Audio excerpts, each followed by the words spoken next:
the senator, while indoctrinated, could not explain his toxicity.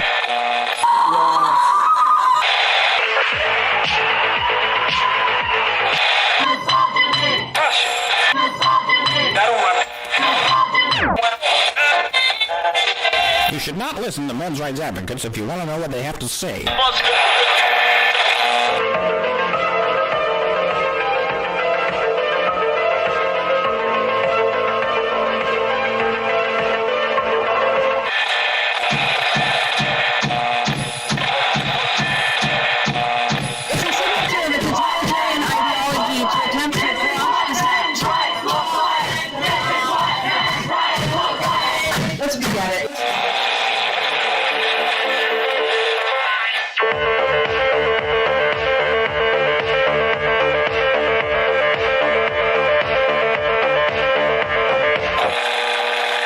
Number ZZ9 plural Z alpha. Number ZZ9.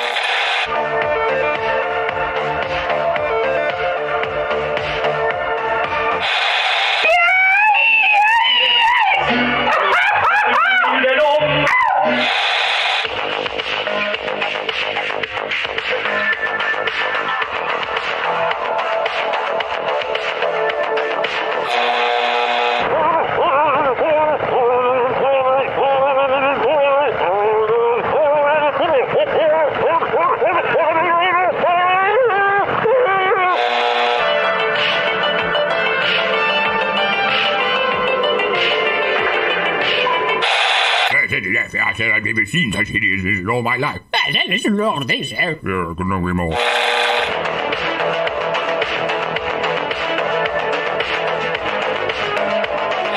Like a furry torpedo to the jugular.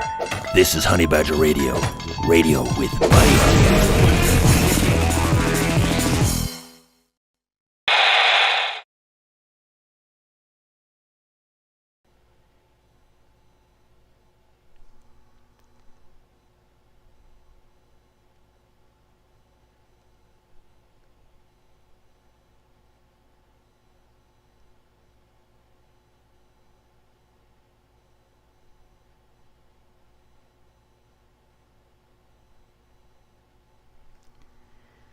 Hello and welcome to HBR Talk 266. What does that research really say? I'm your host, Hannah Wallen, here with Incel Project creator Naama Kates, Nonsense Annihilator Lauren Brooks, and the personification of perceptivity, Mike Stevenson, to get a look at some of the research that this writer kind of bastardized or ignored that we talked about last week. You can see I'm sort of down at the bottom of our article, and I actually think my page jumped a little bit, but there we go. The writer cited 3 sources. We were talking about that before the show, so we'll have a little bit more about the 3 sources that the writer cited, and then some more reliable information on top of that as we get into the discussion. But as always, first we gotta do what we gotta do. So remember, Honey Badger Radio dishes out a smorgasbord of thought-provoking discussions, and as experiences both recent and long past have demonstrated, the provoked thoughts are fighting back. They've made it clear that for people like us, relying on third-party payment platforms like Patreon to fund our work is treading on thin ice, or building our house in the path of a rapidly growing wildfire. I should probably look at my script instead of just memorizing it. In light of all this, we strongly encourage our support. That stupid heart is killing me. I'm going to close the... I fucking hate this. I hope they get rid of it. This is ridiculous. Like, are they, like, trying to destroy people with... well, I don't know what I have. But I don't have ADD, because that's, like, the opposite end of the spectrum. Although I've been told you can have both. But in any case, we strongly encourage our supporters to switch at least their support for us to feedthebadger.com, the most stable way to help us out. And if you want to tip us directly, instead of relying on any social media platform's tip jar, and express your sympathies for my easily distracted mind, the link for that is feedthebadger.com/justthetip. And as always, the same risk applies to our social media platforms. which is why you should further provoke the thought police by tracking our thought-provoking discussions on honeybadgerbrigade.com, where you can find your way to all of our content, as well as a link to feedthebadger.com in the drop-down menu at the top of the page. So there you go. We last week we were looking through this article, and like she had some things, like there were some things that the writer got and then just went off the deep end with incels are dangerous and the research says so, and there's a syndrome and there's no syndrome. So here we are. The three sources cited, like Naama was telling me in the like little bit of discussion we had before the show, that these are all what we were talking about last week, where instead of doing more research and doing credible research, these, particularly feminists, but a lot of modern social sciences, like politically motivated researchers, will make up standards that don't exist, make up methodology that isn't valid, and then use that to get data that really doesn't mean anything, and then they'll cite that as if it's credible in later papers, and then they'll cite those papers in later research and bury everything between layers of self-citation and nepotistic citation between people in the same department or people with the same ideology.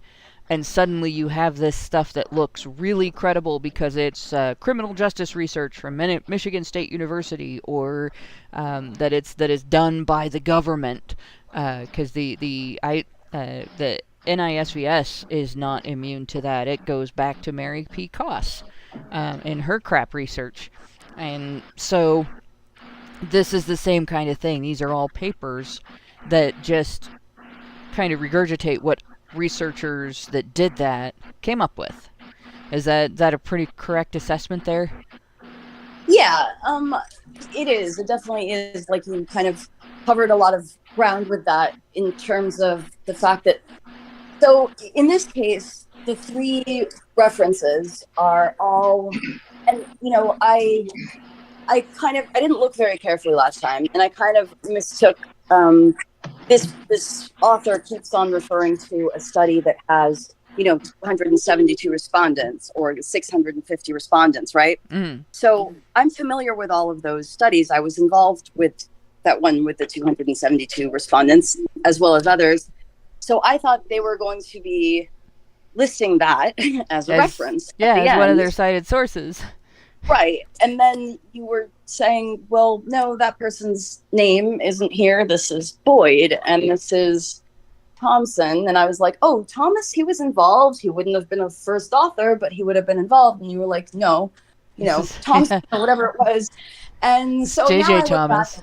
Yes. And I see that what these are three separate sources that are basically literature reviews. And they compile, as you said, previous studies, well-designed or otherwise, well-intentioned or otherwise, correctly, sanely analyzed or otherwise, that have been published. And they do sort of an analysis of these studies and others to date with their own whatever they do. And the problem is that this is 90% of the field of countering violent extremism, at least. So, in this particular field, whether you want to say that it's politically motivated or not, that's what's being done. Like, only, the most cited article in this field, only like 10 of the top 50 are articles that do any new research, that have any new data.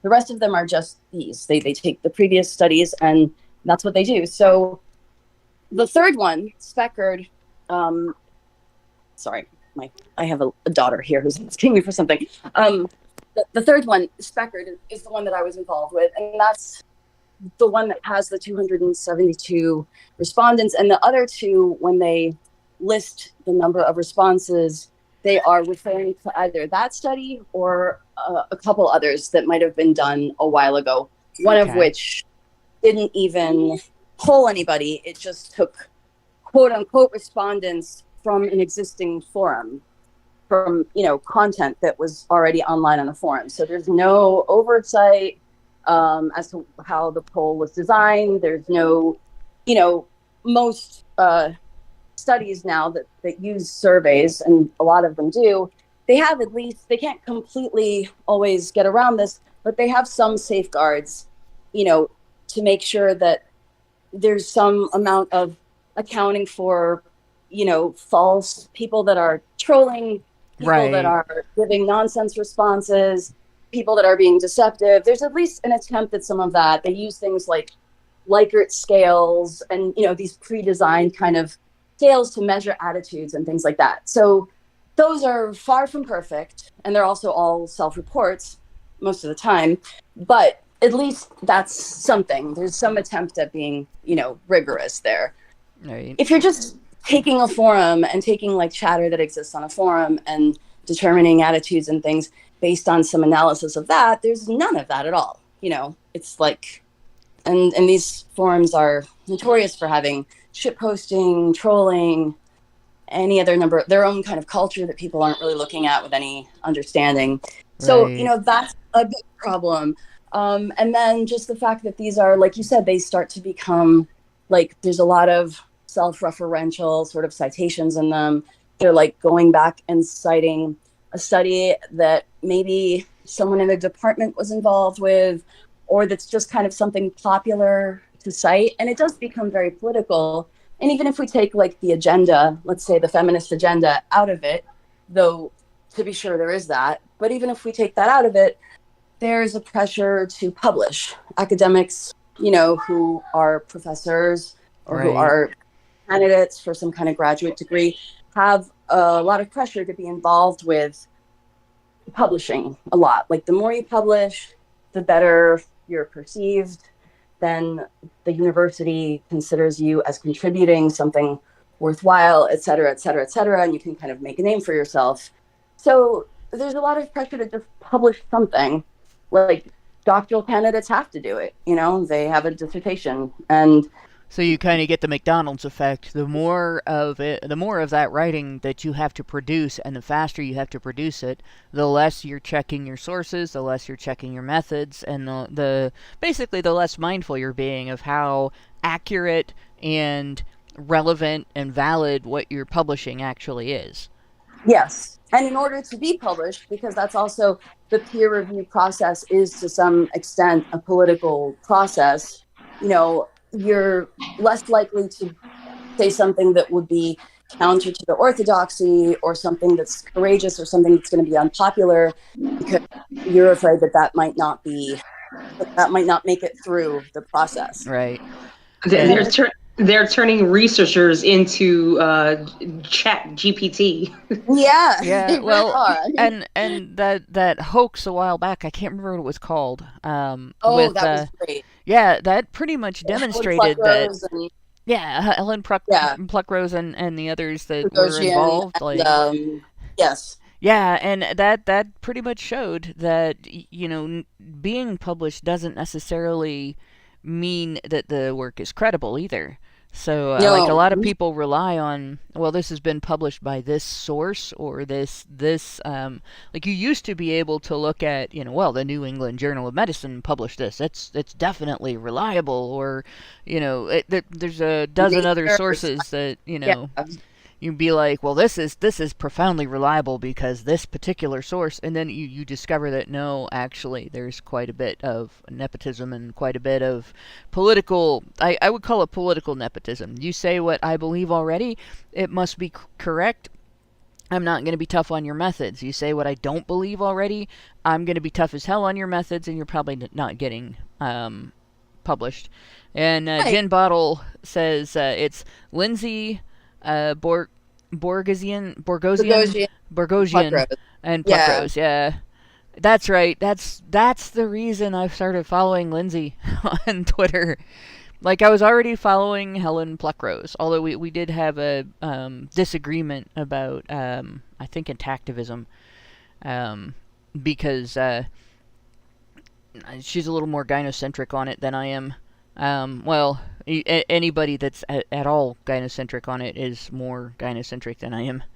I'm pretty much egalitarian on that. I don't think anybody should get cut before they're an adult unless, there's a really solid medical reason for that. Because just bodily autonomy and also the skin is the biggest organ in your immune system, so don't damage it in an infant if you can help it. Like, that's just, I have all my reasons. Like, I have actually done whole shows on intactivism because of those issues, and in particular the germ issue. But like, like the feminists that are in that were involved in Gamergate, we didn't get along on that. Like, that wasn't just her; that was all of the feminists for the most part that were involved in Gamergate. Like, there's a divide there. No, it's more important if it's happening to girls. It's like, no, it's babies are babies. They don't care what gender they are. They care if they're in pain. But in any case, I've had to give much thought because I don't have a son. But if I did, I probably would agree with you on there. If I had to give it much more. Yeah, I think, well, knowing you'd be looking into all of the information you could find about it, and then evaluating the research. That's kind of what I did. I looked at the research, and I'm like, this is crap. So there was a lot of like the research that made the HIV claim attributed the benefit of condoms as a benefit of circumcision. And it was just that blew my mind when I saw that. I'm like, how do people not catch this? It's because they didn't look at it. So going off topic, but I'm curious, what link was there between? So I'm guessing that what they basically did was they did a study between men who agreed to get circumcised and men who did not agree to get circumcised in sub-Saharan Africa. But when they circumcised the men, they also had them abstain from sex for a certain period of time while they were healing. And then they also gave them condoms and information about HIV prevention using barrier methods and stuff like that. And they if there was a correlation between circumcision and not getting HIV without looking at those factors. Yeah. They didn't control for the condoms. They didn't control for, and they measured during the time period when those men were not having sex. They didn't tell the other men not to also not to have sex. It was so bad. I mean, but I think the thing that astounds me the most about this, and this has something to say about the power and the influence that the scientific community has on the rest of society, right? Because there are people who legitimately believe that circumcision prevents you from getting diseases. Yeah, cutting off some of the skin on your dick prevents you from being susceptible to a disease. That is the least sensible thing I've ever heard anybody say. The thing is that they're basing this I guess prognosis based off of adult men that were tested and probed and prodded in fucking sub-Saharan Africa. But the results of that are being used on newborn infants. Yeah. Right. Well, it's absurd. It's all absurd. But I think you're right, though, Lauren. I think that as ridiculous as it sounds, I was going to say this before, when we talk about some of the publication bias issues and that there's all kinds of incentives, et cetera, et cetera. At the same time, I also think that while all those things exist, there is also a confirmation bias, because this is a crowd of people in a community in Orthodoxy hearing the same things over and over again, to where they also believe themselves, even about this preposterous issue. Right. And also to introduce the idea that also we know that scientists get paid for, they don't want to lose their funding, right?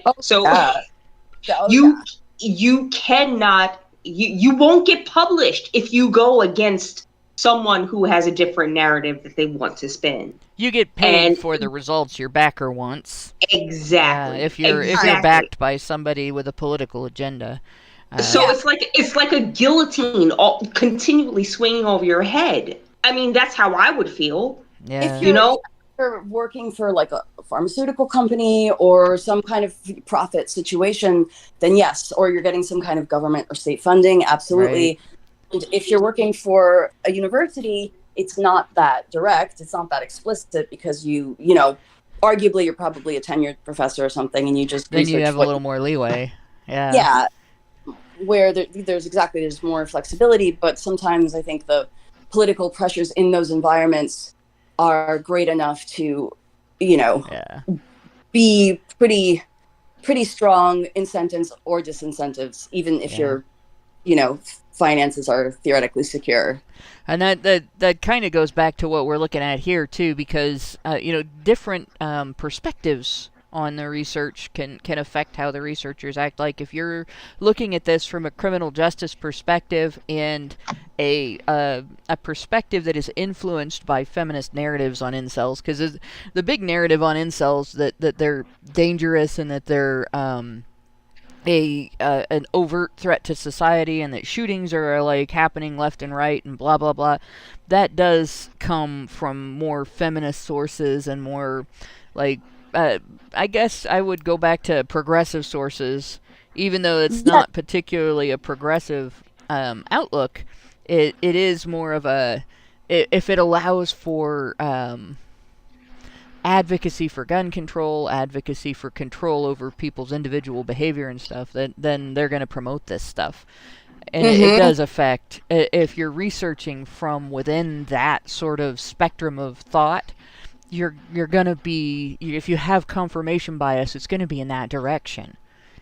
Yes, most likely. Yeah, and like you said, it's not literally progressive at all, but it's quote unquote progressive. It's in the progressive ideology.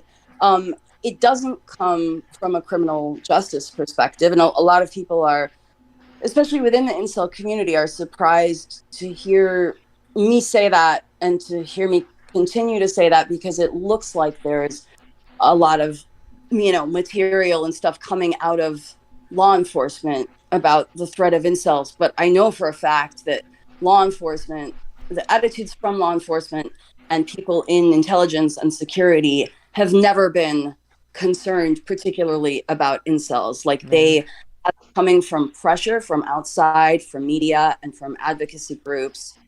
It's a lot like the research on sexual violence, and people think of it as coming out of law enforcement, but actually, would you say it's being more thrown at law enforcement? You guys have to look at this. This is what you're supposed to think. Yeah, 100%. I mean, the case that this opens with about the Plymouth shooting, Jake Davison, like there was literally a ruling made the day it happened from counterterrorism police in the UK that we don't believe there's any connection to terrorism, anything like that. This looks like a domestic incident, right? Yeah.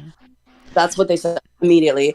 Then there was so much pressure from media sources who found all the incel stuff and started like pushing that, and people in the community to not write it off. Like there were headlines literally being like, we're not doing enough and we need to start taking this seriously. And so they went back in and did like a full investigation. Again, like I know I've said this a million times, but I just think it bears repeating that like this was like police had an idea. They looked at the situation. They had the experience. They said, no, that's not what this is. The public said, yes, it is. And you better do something about it. So they went back in and spent all this time looking at it. And then they still came out and said, no, that's not what this is. Yeah. Well, and didn't Alec Manassian kind of come out and say, hey, you know, I said all this stuff, but it was for attention. It was for fame. And it actually didn't have anything to do with him. Well, yeah, he absolutely did. I saw his interrogation footage when they lifted the publication ban on that, and it was obvious he was lying, because he said he knew Elliot Rodger and he was in communication with them and he was planning all this, and it just wasn't possible. It didn't add up. It didn't make sense. And then over the course of trial, you know, when you looked at his history and statements from his people that knew him and everything, and from him, not from, I don't think he testified, but from his counsel and everything, it was like clear that he'd had like the downward spiral kind of trajectory, and he'd been fascinated with mass shooters from when he was 10 years old and all this stuff that like predated any of the incel stuff. And the judge herself was the one who said, you know, I think that he made this statement just to ratchet up his notoriety, and I'm not going to consider it in my sentence, which is huge, you know. Yeah, that definitely discredits the claims that he is undeniably, you know, this guy was an incel and he did this because he was an incel, which is what it gets repeated over and over again. I think in a huge amount of the writing on this topic, especially if they're emphasizing. Yes, you know, every violence. single piece, every single one always starts with like Elliot Rodger and then Alec Manassian. And more recently, they've also all included Jake Davison. Yeah. When like 1 to 2 or 3 of those are arguably like not really even incredibly associated with incel.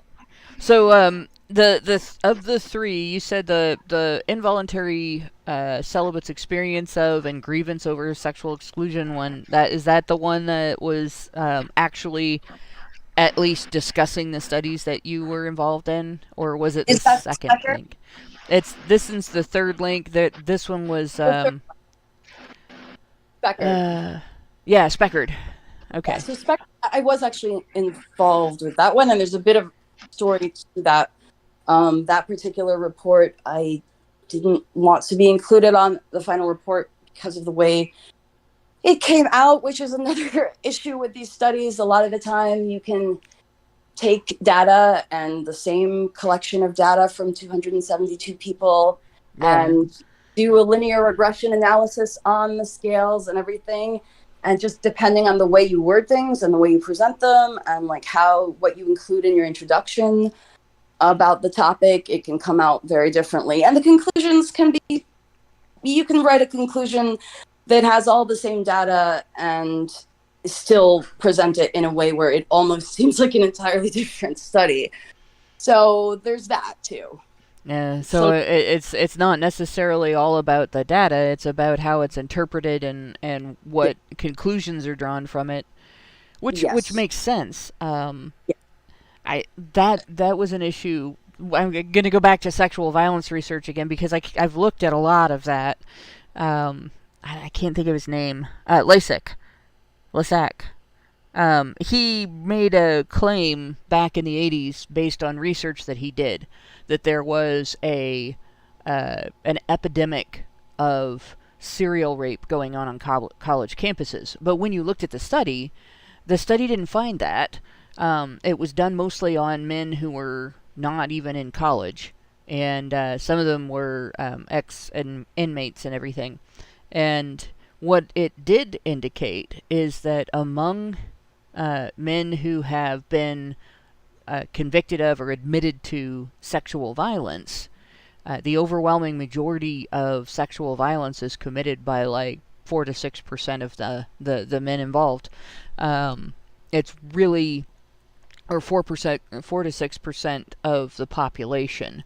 Of the male perpetrated, it's 4 to 6% of the male population, and they're otherwise also violent. Like they do other violent crimes and stuff like that. Yeah. Imagine. Yeah. Well, it would make sense because if you think about it, you know, when you consider what people normally want, and I hate to use the word normal, but this is pretty much like not just a social norm, but a psychological norm. What people normally want when they want sex is they want a partner who wants them.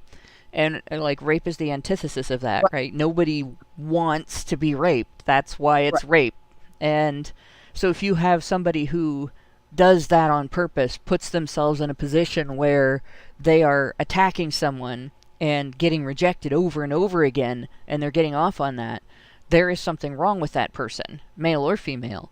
And Absolutely. It's very small percentage and a very violent percentage of the population. And you know, the other small percentage of that was one-time perpetrators, and that's in an environment where we have blurred the lines between where we used to define rape as measures taken to contravene somebody's refusal, and now it's like you can be a rapist if you're a clod who fails to get consent and thought you got consent when the other person was reticent and just didn't tell you. So it's a broader spectrum, right? completely different type of person, a completely different type of situation. Right. That's not somebody who wanted to hurt someone else, and we can't like conflate those two things. I mean, if you're talking about rapes that actually occur on college campuses, again, like, yeah, you have your handful of real criminality that's not going to be super likely on a college campus. I don't think these people that are attending college, university. But yeah, once in a while. And then the rest is going to be some kind of like contextual misunderstanding and maybe some cultural norms that need to be looked at, or, you know, it's right that like we tighten things up about like understanding consent better and all of that, so that those things don't happen where people feel miserable after their sexual experiences, because that's not good. Right. That either the man or the woman or whoever is involved in it. But yeah, that's not a rapist. That's not the same thing. Exactly. And so we're looking at like the way this research was interpreted is very targeted sort of politically, and it turns out that the data didn't back what he said. The way that he described it and discussed it was not very credible and everything. And I look at that, and I look at some of these other types of research on incels, and I look at, you know, well, we looked at what they said in the forums. Okay, well, did you confirm with the individual that they were not trolling? Did you confirm with the individual that that was not sarcasm? Because people mistake sarcasm on the internet all the time. Did you confirm with the individual that that was not just a figure of speech rather than a full-on intended literal statement? Because, you know, like I tell people sometimes when they're when they've said something I think is utterly ridiculous, I'll be like, "You're killing me. This is stupid. Come on." Well, I don't necessarily mean that I'm literally dying. I'm not accusing them of violence, but if I say it online, somebody could take it literally if they didn't speak English or they didn't know euphemisms and figures of speech and stuff like that. They might actually be like, "Oh my gosh, you know, this woman is so fragile. Like, she's being killed by words on the internet, like a feminist." But when you go into an incel forum and you look at some of the things they say, you know, it's obvious that some things, you know, they're expressing very real pain, and sometimes they're doing what everybody does when they're trying to deal with very real pain. They're engaging in sarcasm. They're using euphemisms to describe things that are hard to say, or less fun to say overtly and bluntly. You know, and they're trolling each other and trying to make each other laugh. And you have to laugh in a dark situation or you lose your mind. And yeah, you know, and it's the same objection I see to humor around rape. Like, I will make fun of the mentality of a rapist, even though I know that's a very, I will call it a handicapped mentality. But it's also, it's a handicap that an adult can consciously say, you know what, this is a screw up, there's something wrong with me. If I feel this way, I need to get help. And if you choose to engage in crime instead of getting help, that's on you as an adult. So you're a fair target for me to make fun of. And yes, I make fun of everyone, and people don't like it. and to me, that's a recovery thing, right? You make fun of the person that hurt you. You know, and it helps you make them less scary. You make fun of the monster under the bed, right? Look at those googly eyes. That's just, what a silly looking creature, you know. And that helps you to not be afraid of the monster under the bed. And then if you have to fight the monster under the bed, you can, because you're not paralyzed. And if you know, if the monster under the bed turns out to not be real, or to already be gone, you know, like in the past, then it helps you to deal with, well, gosh, that monster was hilarious. I don't have to deal with that anymore, right? Same thing with humor about rape. And I think people don't handle that very well if they don't have that tendency to recover through dark humor and stuff like that. So you go into a forum where people have experienced bullying, people have experienced social exclusion, people have been sexually assaulted, because that's the other thing. Like, I've met probably a far smaller number of incels online than you have, but rather a large number of them seem to have been victimized as children. And yeah. There's. I mean, I would say I've talked to like a handful, half a dozen that have spoke about that explicitly, but it's not even within that community where people speak rather openly about difficult things with a lot of shame. Even there, it's just not because of a lot of the joking and because of a lot of, there's like a wide spectrum and just range of severity of the issues on there, and how people want to cope. So it's still hard thing to talk about too for a lot of people, most people. Yeah, it's the tone of required, and also because it is a male space, and men deal with things the way men deal with things, and it's not usually like sitting around unless there's a place where this is like something that they're we're prescribed to do this, and then it can be very healing. I think men will more likely do it in a one-on-one setting than like some kind of form, and most people would really, but men especially maybe. Yeah.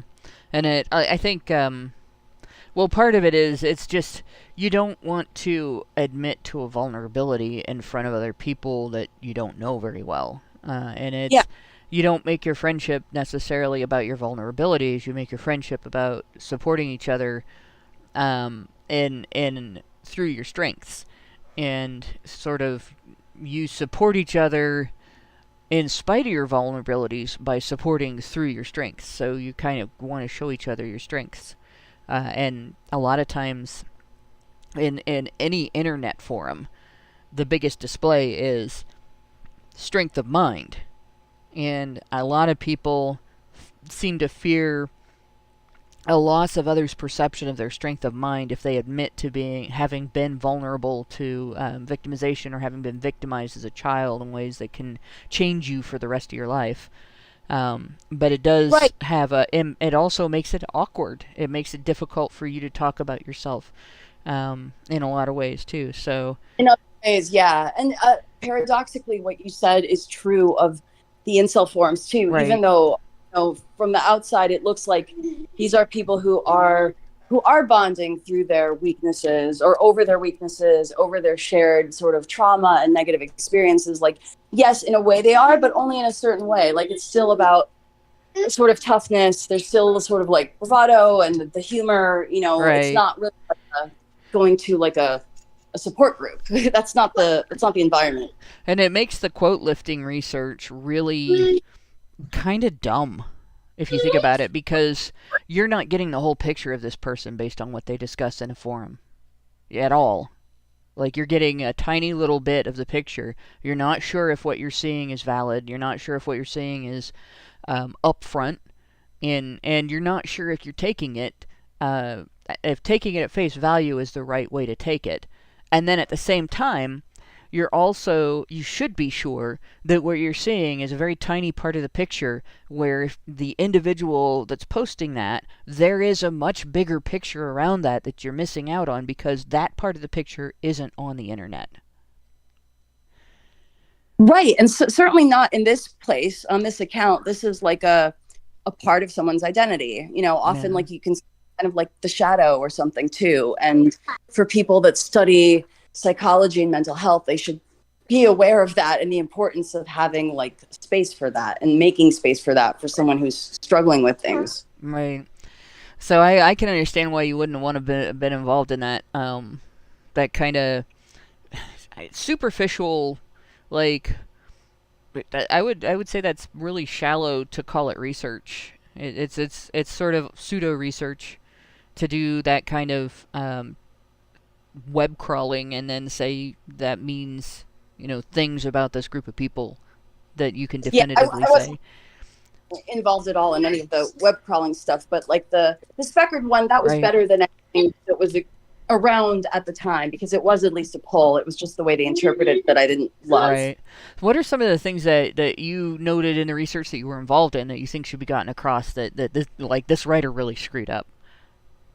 So even present in the speckered link that they have here, as well as the others, the newer ones, the better ones that I've linked, the Costello ones, the one from last year and the one that's going to be coming in a few months, I'm sure, and the Muscalenko. Let me see if I can get that one up. The first of the two links? The first is a link to the one that should already be out that was published, I think, in July of last year. Okay. So I'll try to open that up while you're talking about sort of some of the things that you feel should have been gotten across that really weren't. So I think one of the most important things, and this one actually is remarkably, this is, I think, one of the biggest findings from the Speckard one, which is referenced in this stupid piece, is the autism spectrum disorder, the prevalence of that, because it was 18%, as they said, 40%. It was 18% diagnosed. Sorry, Yeah. my following me around here. 18% diagnosed on the spectrum, and another 20-something who believe that they have it. And people answered this poll pretty earnestly. They're pretty honest on that forum. There's a lot of trust there, so I would trust that they're being honest about that. And if someone suspects that they're on the spectrum, there's probably something to that. Why would they lie about it in an anonymous poll? So that 40% for a community that is high sample size, close to 300, that's usually giving you pretty good information. That's really important.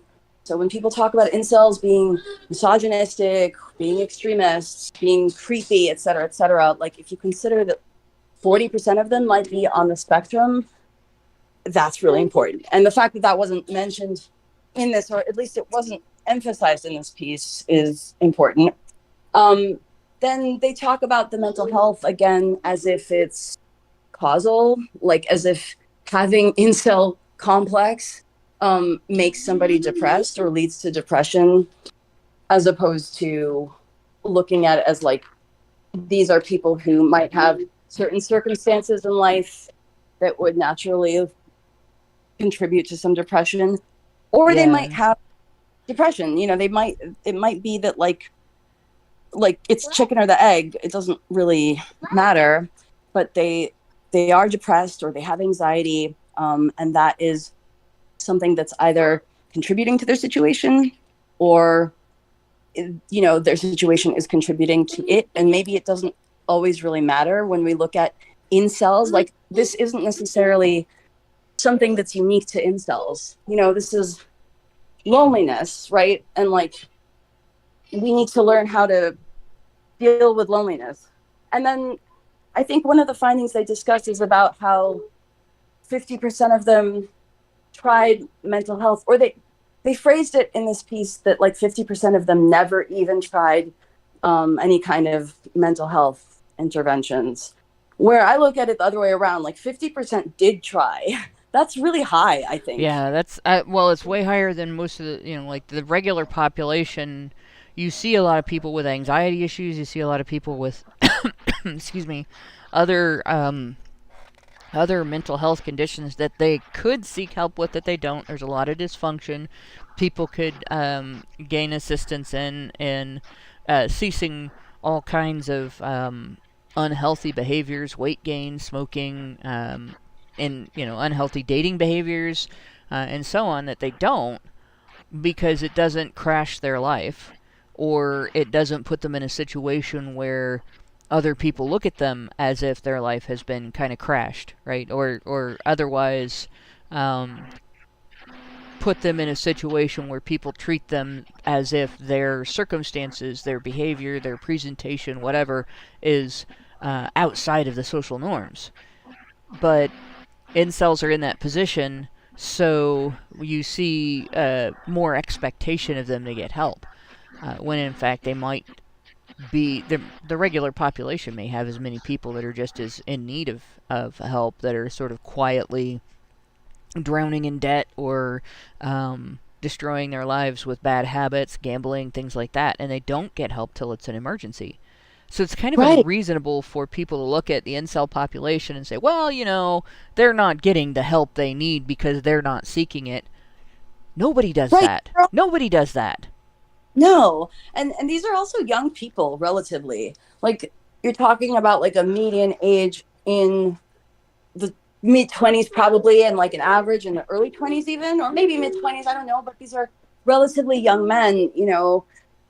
Most young men that age aren't seeking out Yeah. counseling, you know, just because they don't usually get to that. I mean, depends where, right? But like for the most part, I'm not surprised at all that like a lot of people of that age aren't necessarily getting themselves to some kind of therapy. Um, Also, these aren't, even though I'd say the distribution, and the studies did look at this, like where they lived, you know, what parts of the world and everything.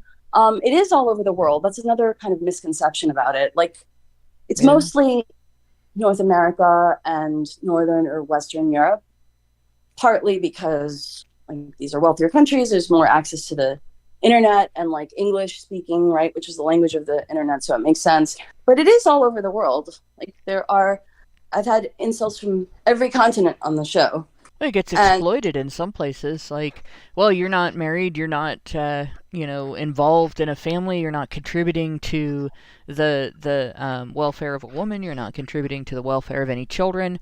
Join our military. That's where you should be. And it could be the military of a country. It could be the military of a terrorist organization. They're getting, well, we'll have a better life for you. Come with us, and then they get enslaved. Um, 100. like for labor, slave labor, Yeah. and there's quite a bit of human trafficking of young men who are looking to improve their prospects, and then they get scammed, and then they end up in a situation where they're literally enslaved for hard labor in foreign countries in comparison to where they grew up. Yep. Or for soft labor on a kind of more benign version of that. I've had a couple incels recently on the show who are from, you know, South Asia, from India or something, and went of their own volition freely, no enslavement happening, nothing like that, but like moved to Western Europe for some time in an attempt to like improve their lives because they didn't find any kind of fulfillment at home, because they didn't have family and relationships, and didn't end up in any kind of, you know, trafficking, but just in a really miserable, unfulfilling, sort of like low wage slaving. The promises they were looking into didn't pan out Yeah. at all. Yeah. And there can be also situations where, like, I tweeted out a video yesterday, I think. It's been I had a long shift last night, so like it's hard not to think of the last day as 2 days. Just anybody that has a habit of working double shifts knows what I mean. But I'm pretty sure it was yesterday morning of a young man who you would categorize him as an incel, not in that he gets involved in incel forums and anything like that and talks to anybody about it, but he doesn't have, his only relationship was with gypsies that tricked him into debt, to them. Basically transferred debt he already had to them, and then he lived with them and he worked for them and was essentially enslaved. And an organization went in and bought his freedom and paid off his debts and everything. This was a guy whose mother was an alcoholic, who had injuries from childhood because his mother was an alcoholic.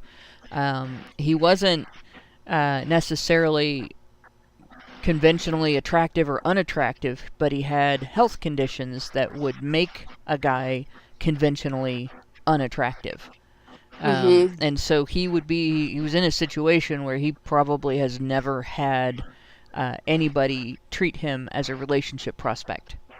Yeah. And like you look at a lot of people's situations, people think of incels as the emo kid that grew up in an American or UK high school or Canadian high school and was always socially awkward and got picked on by the other kids and mistreated and everything. Most of the ones that I've met are not that stereotype at all. They have a completely different situation. whether they, were like that or not. Very different situation. Right. And the ones that do fit that, like, why is this like a stereotype that we're comfortable maligning? Like, if someone is spectrum or, does not get out of the house much and comes from like a Western country, it was interesting because a few of these studies, maybe not the spectred one, but some of the ones I've been involved with, which again, I'll give the link later, looked at their, like, the socioeconomic distribution and everything too. And it was like pretty much across the board, like a normal distribution. A lot of the things were, the ethnicities were like white men were slightly underrepresented if you consider the country where they were living, and whether or not they were neat, like the not in education. Not in education, yeah. Yeah. Employment, yeah. Mm-hmm. Or training. Yep. That was also like just slightly higher than like a control group sample. That's one thing they looked at. The Costello study, again, it looked at political leanings, and it was like mostly political, and then with like some little bit under 20% left and a little bit under 20% right, maybe even it was a little bit higher left leaning, I think, which was surprising to people who talk about them being right wing all the time. Yeah. And then, when it came to the therapy thing, the way this piece framed it, it was like, only 50% of them have tried, and so many of them said it wasn't useful. Putting that on we lost that last sentence. We're getting some interference with a background noise that's cutting out your voice. Okay, yeah, I was getting it with yours too a little bit. Is that better? Yeah.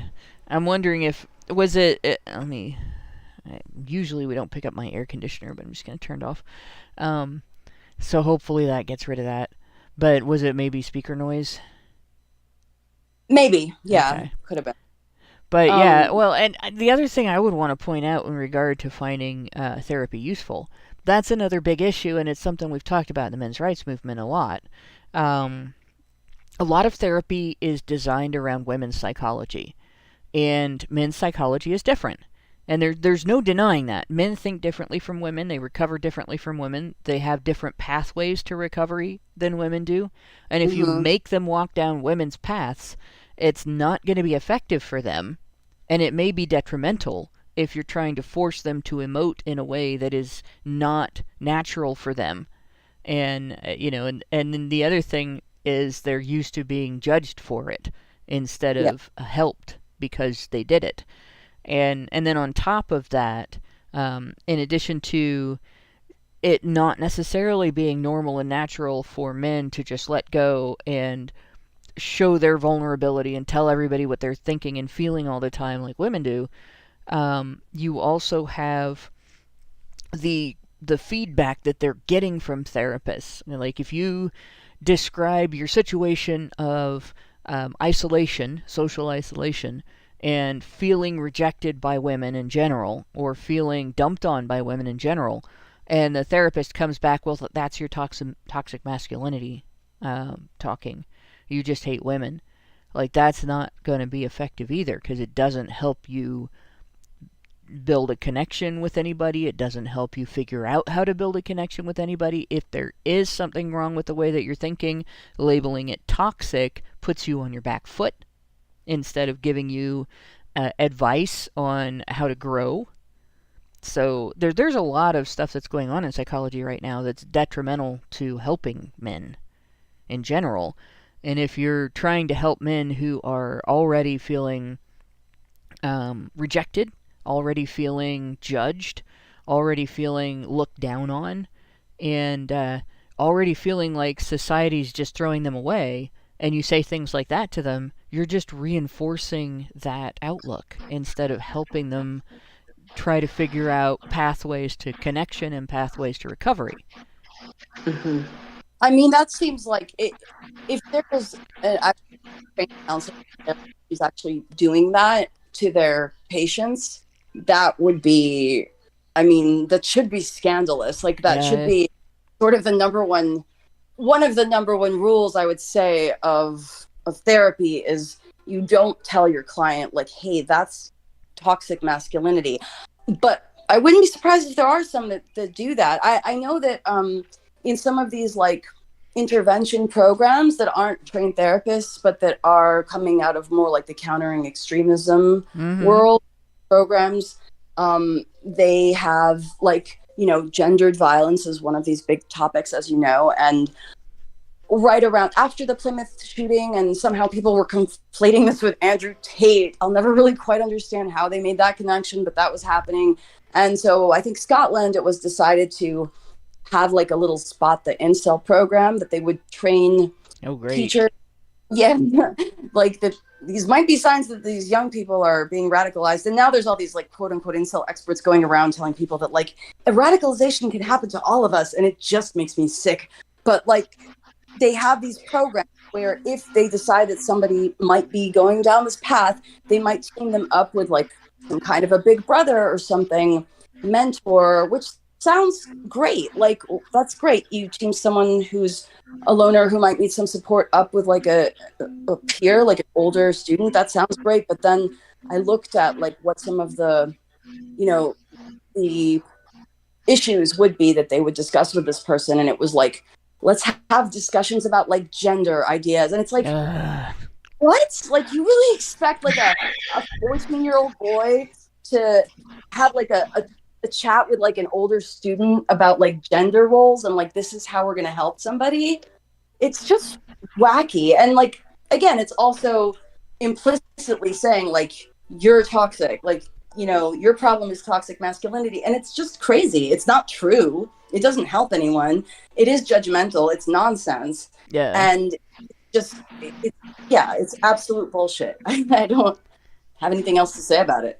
Yeah. This is all a fabrication of feminism, okay? I mean, the whole idea of an incel only exists in the Western world. Well, it doesn't only exist in the Western world, right? There are incels in the Eastern world or whatever. You're right. Like it spread to there because of Western media and just. Well, I mean, but naming it and claiming there's an ideology built around it and stuff like that. That's a Western thing. That's a completely Western phenomenon, right? And it only exists because of feminism. Because the idea of feminism is to destroy everything that a man is and anything that defines him. And so just like we're talking about, like, what are men to gain from engaging in society when all of society is telling him that he's bad, he's wrong, he's sexist, he's a potential rapist and a murderer? Okay, why would he want to contribute to this society? And those are the ones that actually have the options. Right?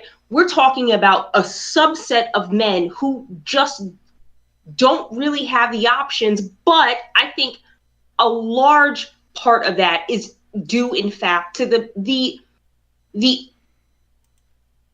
how women are, right? Like, they just will overlook any good man. Any man, just because he doesn't fit some kind of standard that she has, because she has some overinflated self-sense of importance, right? I deserve a man that earns 6 figures. Meanwhile, I'm 250 fucking pounds and I got 3 kids. Yeah.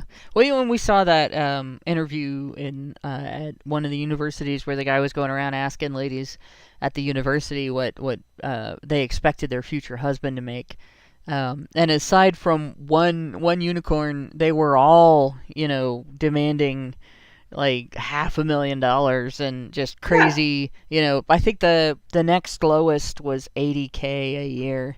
And I'm like, who's going to come out of university earning $80K a year? That's there is no financial literacy within these younger generations. You better marry a gastroenterologist and hope he's popular. I mean, or an electrician or a plumber would be making that. Yeah, right, but they would look down on those guys. bus drivers in New York City make 80 grand a year, but these women will look down on him because he's a bus driver. Well, excuse me, who the fuck are you? You make what, 25K working at, whatever, you're answering phones for someone, you know what I mean? But they think that they deserve so much more than what they actually do, and they overlook these men who are just, they're living their lives day to day. They go to work. They're not really breaking any laws. You know what I mean? They're just trying to live their fucking lives, but they are completely overlooked. And that group of men is what is being lumped into this incel category, because what they have done with this term incel is they have weaponized it. Yeah. And so anyone that I don't find sexually attractive, oh, you are an incel. I don't think you can get pussy, so you're an incel. You know what I mean? And it's completely dismissive of so many men. And I'm not saying that there are not a group of men that are physically actually can be categorized as, they just can't find someone that they can actually form a relationship with for whatever reason, and due to no fault of their own. Yeah, I mean, it's 30% of men, I think, in their under 30 or something, according to one of the latest polls, haven't had sex or aren't in a relationship for a year or more, or maybe even the last 18 months. It keeps growing. I mean, it's really... Yeah. But it really burns me up every time, because it's just like it's become a catch-all phrase. Yeah. Incel. I get called that. I'm like a 50-year-old grandma, and I get called an incel. Like, are you kidding me? Yeah, I'm totally like... Exactly, and they're thinking of that stupid stereotype, which you're right, that's not a good excuse to dismiss those guys. In fact, the best that you could do with that stereotype is say, okay, so here's the direction from which these guys need support, so they don't have to be sad for the rest of their lives, or so they don't become suicidal, or so that they can have like normal human experiences, relationships, social experiences outside of romantic relationships and stuff like that. But people instead are like, well, that guy's just a stupid emo kid. Like, we don't have to look at him. And that's where you end up with a lot of anger and resentment building up with people. And that usually results not in destruction going toward the outside with men, but destruction going toward the inside. They'll destroy themselves through suicide. They'll destroy themselves through risk-taking. They'll destroy themselves through substance abuse, or just simply withdraw from society. All right, nobody wants me. I'm going to sit in my room and play video games. And not that there's anything wrong with video games, but if they're the only thing you get to do because you are afraid nobody wants to be around you, then it becomes a detrimental thing. Exactly, right. And so, like, I think what you just described is what happens in a majority of cases with these people. But then what happens anytime there's like a school shooter or a mass shooting? Yeah. The first fucking thing they say, oh, this guy was an incel. Oh, he's got alt-right beliefs. Oh, my God. No, it takes a certain type of psychopath to not care about themselves or anyone else. Yeah. Right? It's completely different. Yeah. Oh, yeah. There's a lot more going on with school shooters than one thing. So, but again, it's this word, and Mike said it. It's because you adopted this word, and it's too late now because it's out there in public knowledge, right? It's just that's what people call guys who they don't like or think that, and it's so detrimental to the people who actually might need, someone social to look support, out for them. Yeah. Right. And it's not just weaponized, by the way. It's actually a weapon.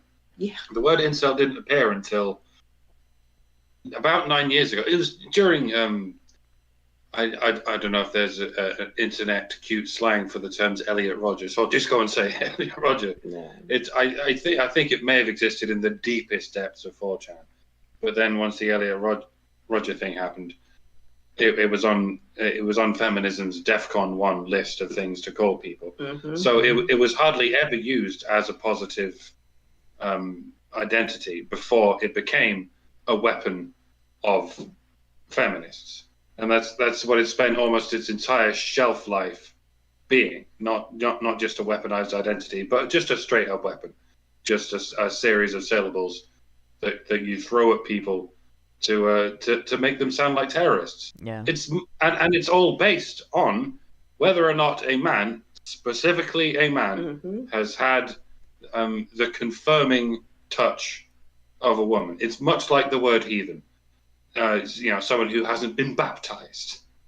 It's much like the word a certain N-word that I'm not allowed to say on YouTube. You can say it. Well, the baptism is just a little bit stickier. How's that? But I wanted to point out, I did get the first link up on the screen. I finally remembered what goes on with ResearchGate on at least on my browser. Is it puts all of the other options first, and then if you just want to scroll down and look at the and so it's underneath all this stuff that I'm like, how do I get through all this stuff? How do I click out of this? Oh, I didn't have to, just had to scroll way down. So I've got the abstract up from the article is levels of well-being among men who are incels. Yes, this is William Costello study that came out last year, and he has another one coming out any minute now. They just finished collecting the data for it, and so this one had like 150 or something respondents. I know the new one has like 500, so that's really great. And this is really good work. It's neutral, it's honest, it's not focused on the violence or anything like that at all. I don't even think he really looks at that, actually. Right. It's just at levels like self-perception, perceptions of like mate preferences, political, like all this, kind of interesting demographic stuff and mental health. Okay. So there were some things that you had pointed out. The previous the article that we had read, most of the research that she cited had lifted some things from this, but gotten them wrong. Yeah, well, it referenced this and a couple other studies as if it were like quoting directly from the study, and it just wasn't. It was like, actually looking at a different person's work that was a review that included some data. Okay. So if we go... Yeah, this whole idea of like an incel complex and treating any of this as like a psychological condition, none of these researchers, probably not even the ones that did the reviews that they're citing, would be on board with that. Yeah, I'm looking at the abstract here. Concludes with some interesting statements that kind of contradict even the portrayal of research as considering incels as an at-risk group for outward violence. It says, these findings suggest incels represent a newly identified at-risk group to target for mental health interventions, possibly informed by evolutionary psychology. Potential applications for mental health professionals as well as directions for future research are discussed. And it seems like this seems more of a consideration of, like these people are in need, how can we help them? Not these people are a threat, what can we do about them? So reporting on it as a threat narrative was really an egregious wrongdoing as far as journalism is concerned. Yep. And it was also, I think the piece also had like some vague recommendations and like things to look for that were just out there and not based on any of the research I'm familiar with.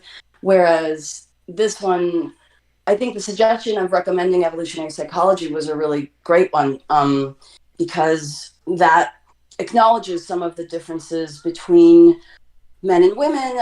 Beyond that, it also acknowledges a lot of the incels, like in the black pill, their quote unquote ideology, though I'm like hesitant to call it that, but we'll call it that as a shorthand, what they believe in, what they talk about. The black pill that incels, created is made a lot of evolutionary psychology studies where they talk about lookism, where they talk about, why women are hypergamous and all these other issues, but they're based on, whether I agree with them or not, they're largely based on evolutionary psychology. So for a therapist to be somewhat familiar with that would probably be helpful for them to form rapport with an incel, Yeah. What's interesting about the term black pill predates the term incel. So it's not something that they came up with, but it gets attributed to them all the time, and it gets treated like something that they've created as an ideology, but really it's simply a term for looking at your circumstances or the world political circumstances that you've become aware of and losing hope for society and losing hope for your place in society because of the way law, policy, and the social structure interact with each other. So, for instance, black-pilled MRAs kind of will discuss men's issues. They'll advocate on men's issues, but they don't expect any social change or any legal change because they've come to the conclusion, and that's what it is. It's a conclusion, not an ideology. But they've come to the conclusion that there's no hope for change. Right. It's fatalism, which is why I always thought, like, this is so wild to ever call this terrorism, because terrorism is like causing violence in hopes of affecting change. Right. The social contract or whatever, fulfilling some goal. And incels are fatalists. They don't believe they can change anything, and they really have none. I think they would take issue with you saying that they didn't come up with it, even though you're right, because I do think that they put quite a bit of time into the Black Pill Wiki. Oh yeah, I'm sure they have, but like that term existed. It existed prior to the use of the term incel to describe men in any way. And actually, before any use of the term incel comes up online, like that was something that you'd see. Like men going their own way discussing the situation as like they think there's going to be a societal collapse, and there's not necessarily reason to believe they're wholly wrong about that. There are people who have hit a level of black pill in regard to the social standards affecting men and women and the law and policy that has come out of that, and how that has affected things like the economy and the birth rate and so on, that feel that there will be a complete societal collapse and then we'll be free to rebuild. And so they've got sort of a black pill with a silver lining. And like that's been a thing for as long as I've known about the men's movement. And I got involved with the men's rights subreddit in like 2010 or 2011, somewhere in there. It was a couple of years prior to getting involved with the honey badgers. I was online and doing things there with an account, and then lost my internet access for a year or more. And when I came back, the subreddit had grown exponentially. So it was kind of great to see the growth, and at the same time, it was really awful to see the need for that growth. But that term, like there was already, by that time, I think there was already a red pill subreddit. This is a long time ago, so I'm trying to remember which year which things happened. That a long time ago, and we're talking more than 15 years of looking at these issues, being involved in these issues, and there were men that were already veterans of the movement that had been involved in these discussions prior to my meeting them for like 20 years. So this wasn't something that just dropped off. But and I know we had the same thing with like the Gamergate phenomenon happened And there were a lot of people that didn't realize that issues with feminists coming in and telling nerds in the game community, well, you guys are awkward, you have to get out, that was not new either. So, there was discussion about that, for instance, in the men's rights subreddit for a few years before the Gamergate hashtag was started, and that discussion took place and everything. Like all of this stuff, as soon as you step into it and you start looking around and you realize, these issues exist and they're interconnected and everything, if you don't realize they're interconnected, you think that the little part that of the spectrum that you have stumbled into or become part of was the origin. And it's easy to feel that way. And I think the men's rights movement, which sort of had an older, it has a grandfather in the time of the suffragettes and everything. There were men there that were dealing with, the honeypot issue, the badger game issue. Like anybody that wants to read about some of that stuff can look up Unknown Misandry. I believe it's .com. I'm going to really quick look.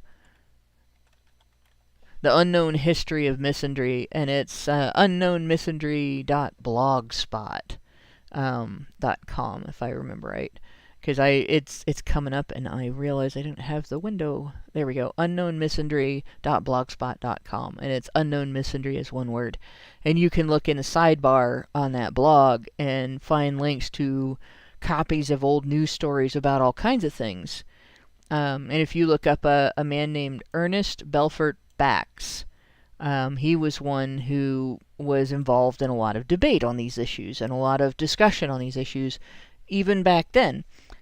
They wouldn't have used the terms red pill and black pill because the Matrix movies didn't exist and there was no such comparison, but there were still, even then, there were men that would have referred to themselves as confirmed bachelors that were like, you know what, women aren't being sensible in their relationships toward men as a society or as individuals. We want nothing to do with them. So there were even men going their own way back then. Oh, yeah. Like none of this is new. So I mean, it's not an insult to insults. I know some of them might feel insulted if like, oh, we invented black pill. Well, this stuff isn't new. You're part of something that's been going on for a long time, and our society has needed to address it for a long time.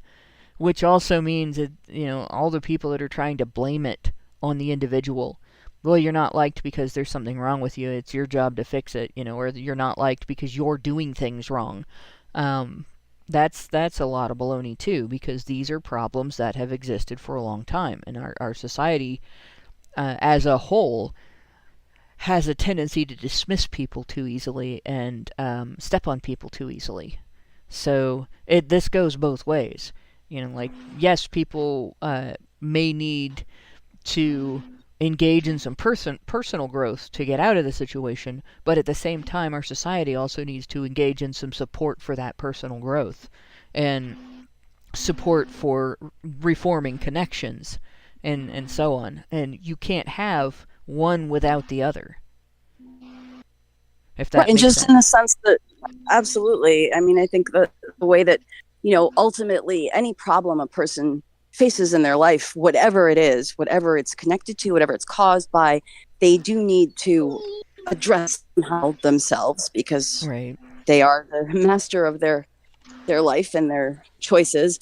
But most problems that people face also, you can find all kinds of societal roots for them. And these problems between men and women and the way we deal with, men's problems versus women's problems and these roles in society, like these must be, as old as society itself. And I don't think that we'll ever like really resolve this question, right? Like, I think it's, something that's always in flux and always evolving, and we always need to keep on catching up to where it is and where things stand and how things change. And I think a lot of these issues, if they can't be traced back to the suffrage movement, they can certainly be traced back to women's lib and reactions to that. And you can argue that, like, a lot of that was a correction to archaic attitudes or whatever, to the extent that it was or it wasn't. But now we're clearly at a different point in time, and so we need to take some different steps and to stop treating the world as if like it's this suffocating patriarchy. Yeah, I think part of the problem. I think part of the problem we're at now is that what happened with the women's lib movement is they took circumstances that affect both sexes in different ways. Because for every restriction that was placed on women, there was a responsibility that men had to women or for women that necessitated that restriction.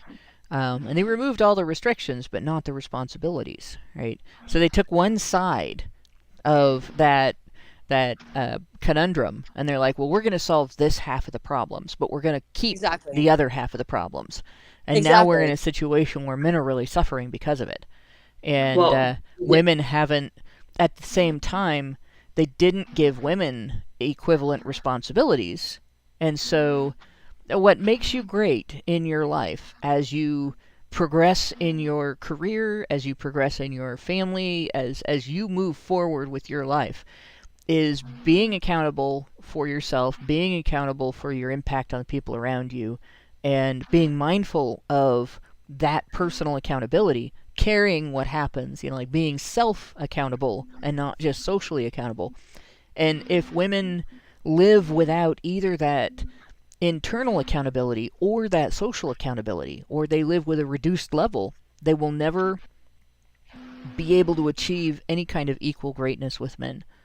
So feminists will always have a complaint that women are not, or happiness. Right. Because you're miserable if you don't know why you're spinning your wheels for your whole life, right? You're miserable if you're stuck and you don't understand what's holding you down. Yes, and if you feel entitled to everything and you're constantly unsatisfied. I mean, I want to give a little something. This might be unpopular around these parts, but just to give a little something to the ladies out there. I do think that despite all of these ridiculous social attitudes and attitudes, expressed in media and even acted upon in policy, I do think that in reality there are a lot of women who are still, responsible for a lot of things. A lot of women who work and who are almost entirely responsible for raising families, and a lot of great women and a lot of women who aren't narcissistic or superficial, and who, even though they might express like some of these attitudes when they're surveyed on a college campus because they see it on TikTok or something, like in real life aren't going to completely, they're not going to be gold diggers, and they're not going to exclude men that don't make, 250 grand once they're actually living a more real life. And once they grow up a little bit, hopefully, I think that like these attitudes probably don't run very deep, but if they do, then they will be miserable, and it's bad for everyone. Well, that's just it. When you find a lot of people that are younger, like I would refer to the Cassie J experience, where she had an outlook on feminism based on her education, based on the perspective that she had access to up to the point where she met the men's rights movement. And then she learned a lot more information, and it changed her perspective, and it's hard for people to do. And I think women are sort of raised with this ideas about our image in regard to the public that makes it even harder for us. I think we're socially trained to be reticent to admit when we're wrong. But she overcame that, and I think other women can do that. It's a very difficult thing for any individual. So like that's when I have mad respect for that, because that's even hard, when it's blatantly obvious that you've made a mistake. It's even hard then. But she could have just wandered back into the ideology and said, well, I'm going to use the ideology to explain all of this and ignore you guys, and made a hit piece if she'd have wanted to. And she would have made all kinds of money. It would have been very accepted. She'd have been a media darling. And what she did instead was the hardest thing in the world. And I'm sure you've had the same experience with incels, where people have treated you like... The show, I run up against this just constantly. It's like, I don't have the correct opinion on this to be able to be interviewed for like various outlets, for the big media papers. They can't use what you're going to say to demonize these guys. And the podcast could have been, it was really successful for like an independent little podcast, because it was an interesting topic, but it could have been, I had offers from like Wondery, like big, podcast platforms and stuff early on before they knew where I was going to go with it. And it was written up in the New York Times and stuff. And then after a certain point, it was like that stuff stopped. Yeah. And I'm sure you probably had to confront some things too. Like that's one of the things I did when I went into the, the men's rights subreddit is more of just a sort of a knockdown, drag out discussion on men's issues. But then there was the red pill subreddit, which I don't know if they've nuked it or not. They've threatened to nuke it for years, so it's very possible. Probably. That one's a little more blunt about female dysfunction, and there's more things in there that are difficult to listen to, like when you talk about the levels of responsibility between male citizens versus female citizens, and males in a relationship versus females in a relationship, males in a family versus females in a family, and you look at what is socially and legally expected of women versus what is socially and legally expected of men. There's a maturity level that men are expected to reach that goes beyond the maturity level that women are expected to reach in terms of personal responsibility. We hit at adulthood what they hit at 14 or 15 years old when they start dating. And maybe kids are dating later now because they can't drive in the United States till they're older. But that, when I first looked at that, I'm like, they're saying women are immature.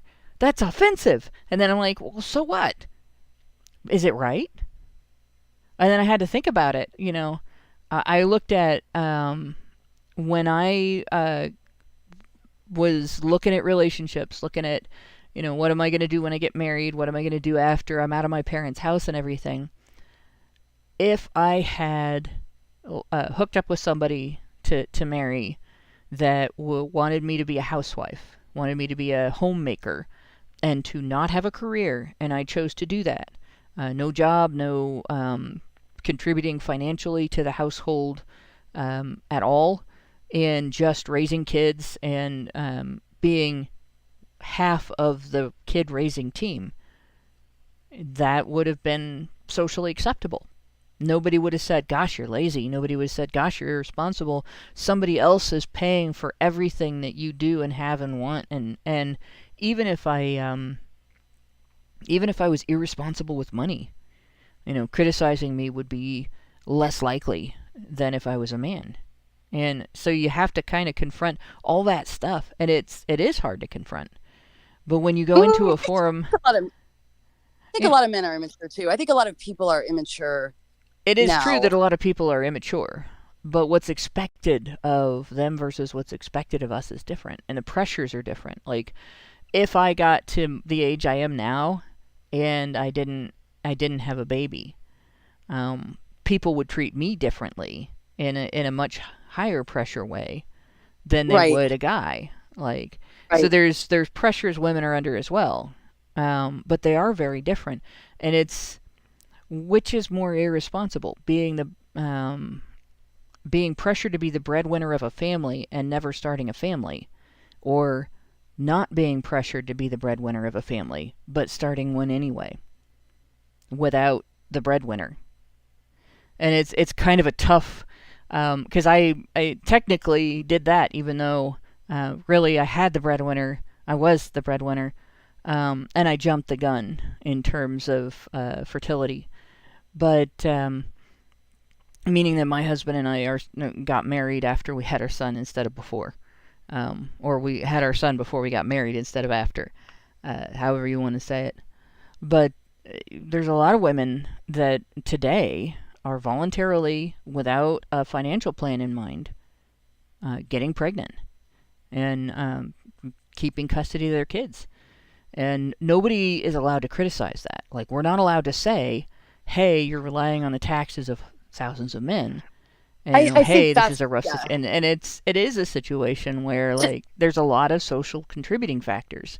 Yes. To me, that's what it really comes down to, is like you said, what we're allowed to criticize and like what is socially acceptable or taboo.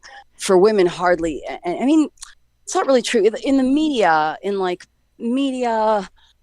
you can't criticize anything a woman does. I think there still are certainly remnant, very harsh criticisms of women who do things like that.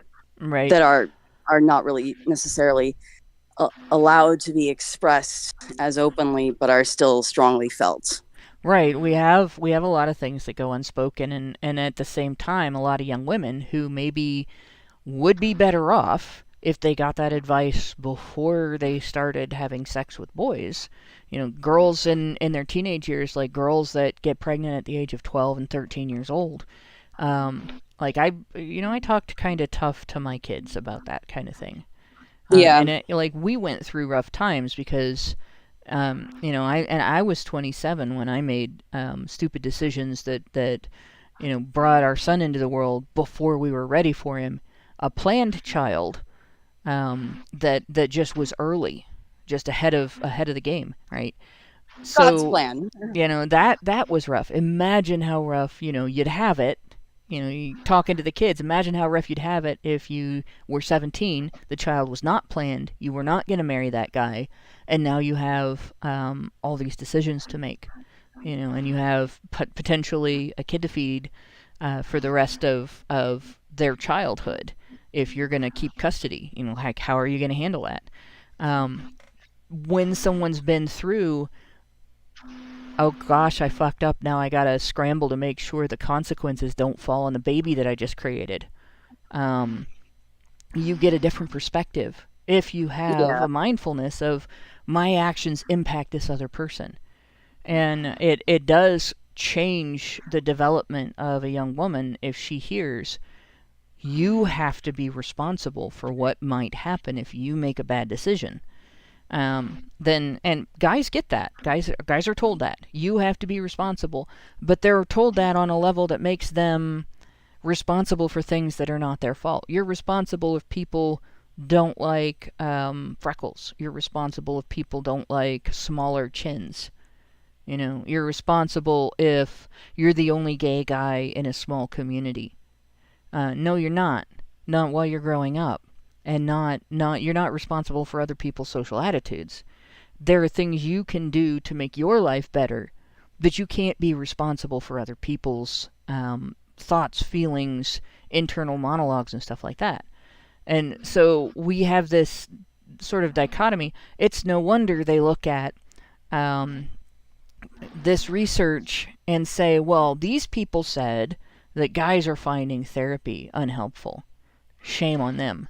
As opposed to, these people said that guys are finding therapy unhelpful. How does therapy need to change to fix that? Right. I don't know. I've probably thrown a lot at you there, but that's what happens sometimes when you get me on a kick about the differences between socially between men and women. We have a lot of history of ignoring men's vulnerabilities and ignoring women's capabilities.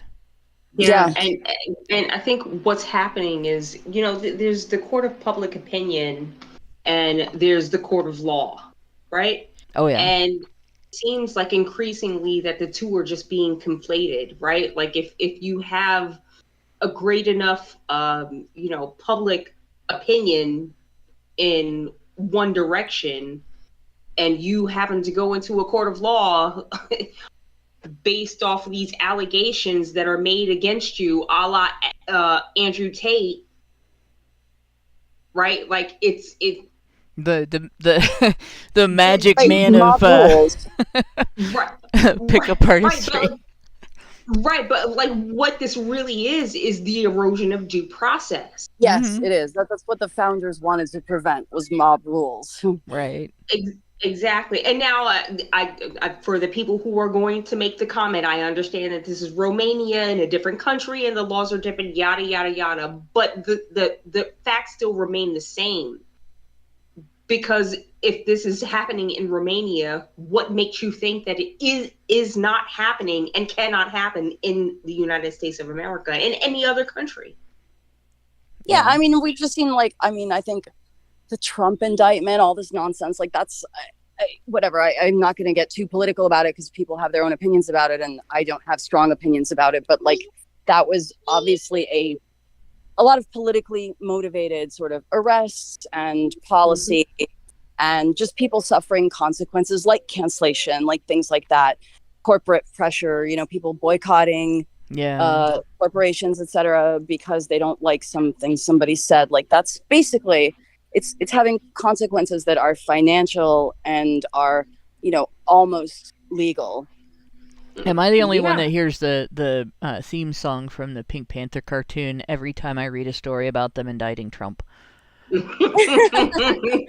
Because, like, the guy, you know, whether you like him or not, whether you agree with his politics or not, like, there's, I think of him almost the same way as Rush Limbaugh. I agree with him on some things, I disagree with him on some things. He's definitely disliked by the media for reasons that should cause some appreciation in anybody that's an independent thinker, right? But this constant chase since 2016, so stupid, to try to get him on something, and every time they do, they screw themselves over in a public relations way. Like, the public hates these people now. It's just, it's great. It's like watching the Pink Panther go through a construction site with the inspector or the you know, the foreman chasing after him, trying to get him out of there. And every time the guy goes after him, he gets hit in the head with a paint bucket. You know, instead of catching the Pink Panther. It's like, oh, look, there's another Trump story. Da da da da. Da da da da da da da da da. And I'm like, oh god, you know, this is great. And I wish more politicians would have this experience, just because it's so much fun to watch. But at the same time, the due process issues that come out of it scare the crap out of me, because, like, at this point, you don't have to commit a crime to get charged, right? And the law that they're citing doesn't have to say what they're claiming it says for them to use it against you. Right. And once you have been acquitted of something or exonerated of something, people will talk about it as if you're guilty. It's almost like getting falsely accused of rape, which is pretty much. So much. It's less the Pink Panther and more Stop the Pigeon. I don't know how many of you are old I don't know. Is that a UK cartoon? No, it's a spin-off of Wacky Races where Dick Dastardly is trying to catch the pigeon. That was my generation's version of it. It's like what happens when Dick Dastardly, the career criminal cheater, finally wins the race and wins the rights to every race that ever happens. And then he spends the rest of his career forlornly trying to capture a pigeon, and he never quite does. And he makes these bizarre new contraptions to try and catch him every episode, and then they never work. I'm showing my age there, sorry, but yeah. Probably the Gen X comparison would be the Roadrunner and the Coyote. Yeah.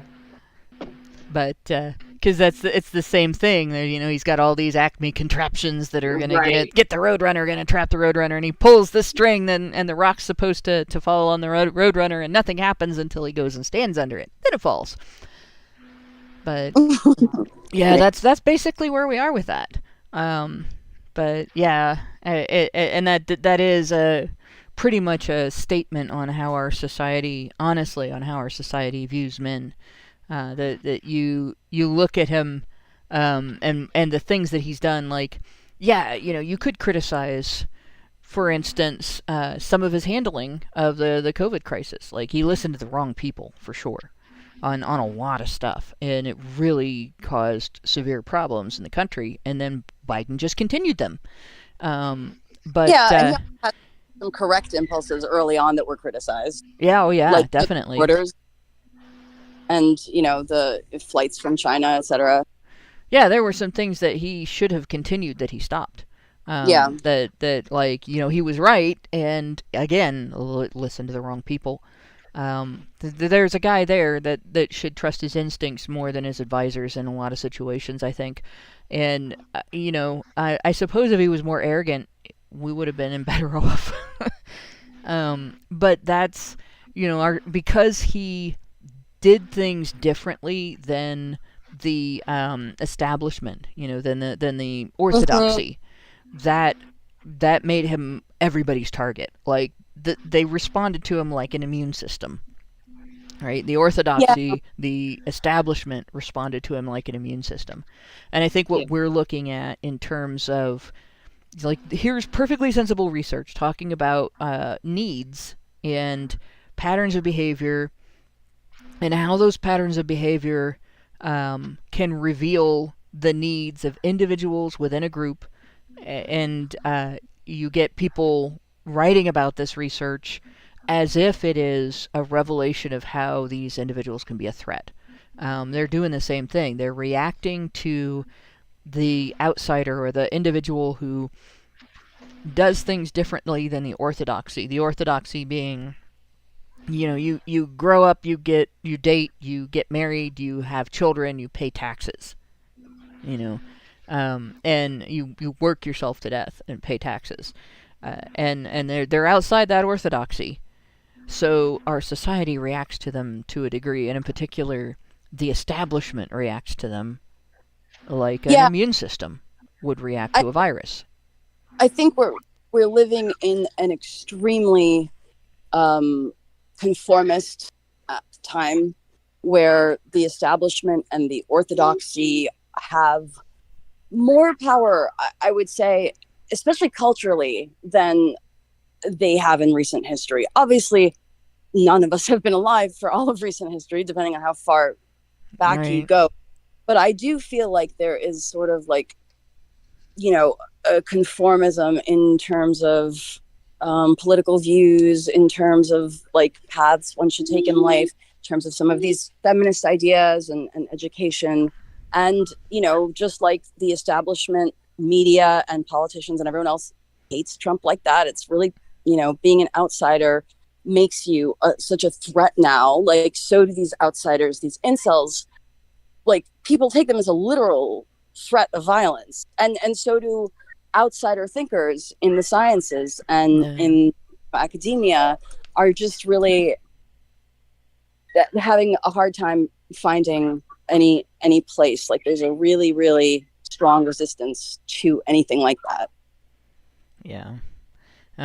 Before we start sort of concluding the show, are there any parts of the research that you wanted to specifically highlight in terms of like me reading them out or showing them on the screen and discuss them a little bit? You know, I don't think so. I kind of feel like I bang on about it all the time, so it's hard for me to say, you know, what I haven't said or not. But mostly it's just that, you know, the good research doesn't even really look at them as a legitimate threat of violence. They're not, and so everything else is kind of downstream from there, like how we treat them in therapy, how we treat them as a society, like all of that stuff I think can be handled better once we really nail that concept. Like, this is not a terroristic threat. Right. I would agree with that. And I, like, when I sort of scrolled a little bit and started looking at some of the things they're referencing and everything, and it just looks like everything in this has been mischaracterized by the writer focusing on violence, because the research seems to be exploring what are the things that are impacting the people that we're examining here. What are the things that are causing them pain and suffering? What are the things that are hindering their interpersonal relationships? And what avenues of recovery or growth can they have to overcome those issues? And it doesn't seem at all to be about treating them like a threat or a phenomenon that people should be concerned about for reasons other than these people need our compassion. They're going through something that maybe not everybody understands, but is definitely painful, and that's completely different than the way the media portrays the research in general. Yeah, that's exactly right. And wouldn't you know, like, what a shock that the researchers who did actually take the time to dirty their hands, so to speak, and speak to these people, which again, very few researchers have done it at all, look at them that way. And then the researchers that don't, that just write about other people's research or that just scrape words on a website, are the ones that talk about them like they're terrorists. Like, Yeah. Yep. So it seems to be pretty similar to other research that we've seen in the movement that mischaracterizes men. Like they don't really research that's done without connection to men or without compassion for men, without empathy. It's always going to do that, I think. That's the situation we're looking at. And I think that pretty much, I think that covers what I really wanted us to cover in following up on that article. And I think we've hit not only a lot of important points about the topic, but also some points that are related to the topic, and some more closely, some less closely. So I'm probably going to take us out of the show. We're a lot earlier than we usually are, but remember we started at 7 o'clock. And I'm going to do this, I think, moving forward, we're going to keep HBR Talk at 7 o'clock. We had moved to 7:30 for reasons that are no longer affecting the show. So I think we'll just keep it at 7 o'clock from now on. I think it's going to make it easier for more people to come on also. So, but in any case, let me go ahead and we'll start with I have a super chat from Richard Bier, gave us $4.99, said circumcision was pushed by Dr. Kellogg to prevent masturbation because it was seen as the cause of many social ills. What's interesting was that he pushed that, and he pushed some things to do to girls also to stop girls from masturbating. The things that he pushed to do to boys caught on. People recognize abuse more easily when it's done to girls than when it's done to boys, depending on the severity of the abuse. And so he was that was kind of interesting. And also, I think there's more demonization of it with boys. But let's see, I don't think we have any other. We got one more. Oh, that's also from Richard Bier. Says, I wonder how Dr. Kellogg would feel about his company embracing pride ideology. Jesus. Oh my gosh. Well, he's spinning in his watery grave. It does a similar thing, doesn't it? I mean, it takes the idea of circumcision and pumps it up to the nth degree, does it not? Well, yeah, because what's going on right now is kind of sterilization, so you do have that's kind of an nth degree thing right there. It's not just sterilization. It's that they're not just cutting off the tip of the flesh. I mean, do you want me to describe it? Not really. No. I think that would probably get us in trouble, but yeah. You'll have that description in your head. I'm going to use the word butterfly and leave it there. Yeah. So Kellogg would probably look at that and go, well, yeah, that'll prevent masturbation for sure. Yeah. So, but yeah, in any case, yeah, I think he, at the same time, I think, I don't know if he ever said anything about sexuality. That wasn't something that was a broadly talked about issue at the time. There was a lot of condemnation, a lot of prejudice back then. So there is that. I would think that if masturbation alone was taboo for them, then certainly homosexuality would be like the devil has come into your house and taken over your child. Oh yeah, because a lot of objection to it was centered around viewing it as self-indulgent. So you know. And it's such an idea out of left field that the idea of a corn-based grain snack for breakfast would also contribute to the lowering of masturbation? Because somewhere in Kellogg's head, he was like, these kids eating proteins and fat for breakfast, that's making them masturbate. Is it? Why? Where have you got this from, John? Yeah. I don't know if that was maybe the impetus, other than selling corn and sugar. Yeah, Because- well, I don't think cornflakes, did they have that much sugar in them initially anyway? I couldn't tell you because I don't eat them, but I mean, look at what it evolved into, right? Yeah. Like frosted snacks. I mean, surely it Now- involved fructose corn syrup or whatever you'll call it. I mean, Yeah, that Jesus. originally we didn't have that. But Just it would have look- been cane sugar. But I will say one look thing at in regard to cereal, breakfast cereals and stuff. If you really want a good way of evaluating whether that's great nutrition or not, take a look at how goose liver pate is made.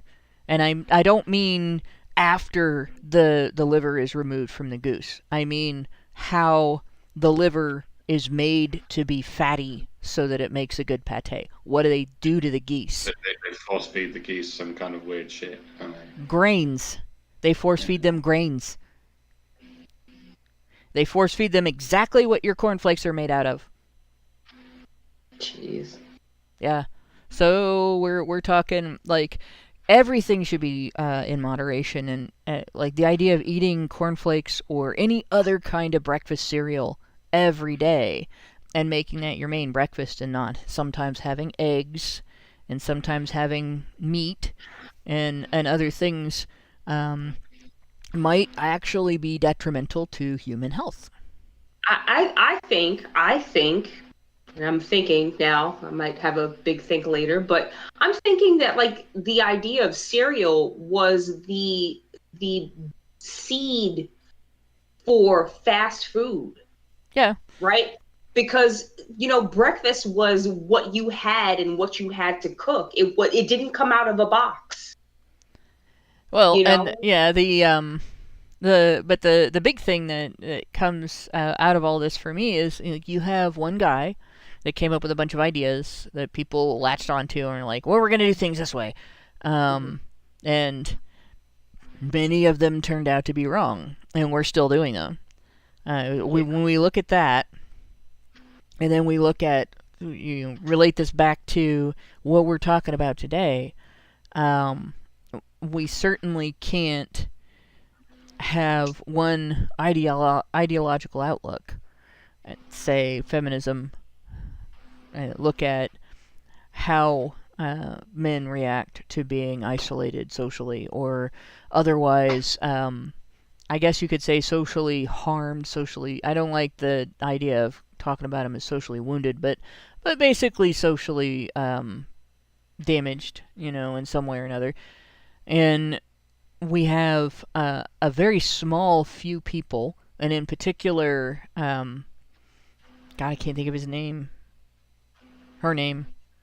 Rayo Connell, determining how we look at male psychology from a feminist perspective and filtering all the information through that. I would say Rayo Connell is the Kellogg of gender-based looks at human psychology.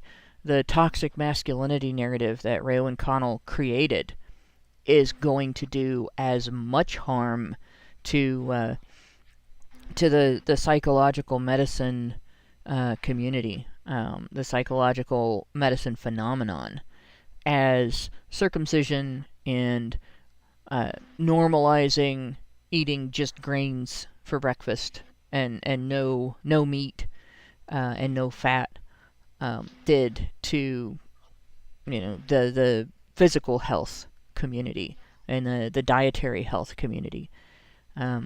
You look at when breakfast cereals started becoming a norm, and when our society started developing a diabetes epidemic.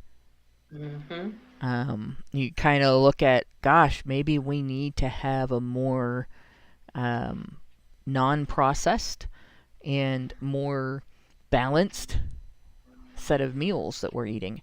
Well, if you look at when the toxic masculinity narrative became the norm, and when we started seeing a strict rise in the phenomenon of people identifying as incels and commiserating over the situation and sort of self-reinforcing sometimes in, I can't get out of this situation, so I might as well self-destruct. I would say there's a bit of a correlation there as well. If you start telling men that having a self-interest makes them toxic, you take away all of their avenues for recovery and growth when they're in a circumstance where they are socially isolated. And if you look at it like that, I would say that Ray Owen Connell is the Harvey Kellogg of the intersection of gender issues and psychology. That would reductively suggest there's only one of them. Well, that's There's Harvey countless. Kellogg's not the only one that screwed up dietetics. There were several people that did that. Kellogg had his thing, but the concept of all fat being bad and being the thing that makes you fat, for instance, that was extremely detrimental. Like, there's a huge difference between the fat that you get from a fatty piece of beef and the fat that you get in an avocado or a cashew nut, for instance, or salmon. So that's another one. So there were several people along the line that had their contributions that were bad, but I think those two things that Kellogg did really screwed up a lot of medicine, because one cut the boundary of between is this generally beneficial and is this socially preferred, and the other one dramatically changed people's dietary habits forever, if that makes sense. Yeah, no, it absolutely does. And, knowing what we know now about the food pyramid, it should have been turned upside on its down. head. Yeah. Right. And, again, it's this consensus around what, quote unquote, the science says, right? Because what we are learning is that it's really just what they want you to think, what stock needs to be sold. You know what I mean? Like, it's nothing about what actually is going to help us, and so you should always be skeptical, for instance, when people start talking about the science. Just saying. Right. Exactly. Science is about experimentation. Yeah. Fundamentally, it's about applying theories to experiments and observations and such. And everyone's free to perform their own experiments when it comes to diet. And people have been doing that for a long time. And not just 100 years since Kellogg delivered his manifesto, but for all of human history. And people can perform their own experiments and see how it works. And it does work differently with different people. Some people require different levels of carbohydrates in order to find the diet that keeps them healthy. And people have been performing these experiments for forever, but it's that versus this constant, dare I say, misinformation we've been getting for the 100 years of nonsense ever since the Kellogg's tried to tell us that it's all about the carbohydrates. And it's an absolute farce to say that we have science or doctors that believe in, helping people if we don't even have any real studies, any real science behind nutrition. You know what I mean? Because there's not. There's always money behind it. That's part of the problem. Exactly. And there's always if you're trying to prove that what you want to sell to the public is beneficial to them. You will find a scientist who can organize methodology and arrange definitions and so on to make their research show that, even if it's not true. Right. And that happens, like, even the tobacco industry has done that in the past. Like, yes. There were studies that showed which cigarettes were better for you. Like, and we now know that, sorry, it's smoke. Smoke inhalation is unhealthy. It doesn't matter where the smoke comes from. There is no such thing as healthy smoke inhalation. Right. And so, it doesn't, like, you're not going to get one brand of cigarettes and have a healthy smoke. Sorry. Like, it's okay to have a vice, but don't pretend it's healthy. And is this the same thing with, like, we have all these studies about how chocolate is good for you. Well, yeah, if you don't put any sugar in it. But if you go out and buy a bunch of Hershey bars and eat those, yes, you're getting some antioxidants, but the damage the sugar is going to do to your body because you're eating a buttload of sugar, and that's where it's going to go, or at least that's where it goes on me, that's not necessarily going to make those candy bars a health food. And a 5-year-old may not get that.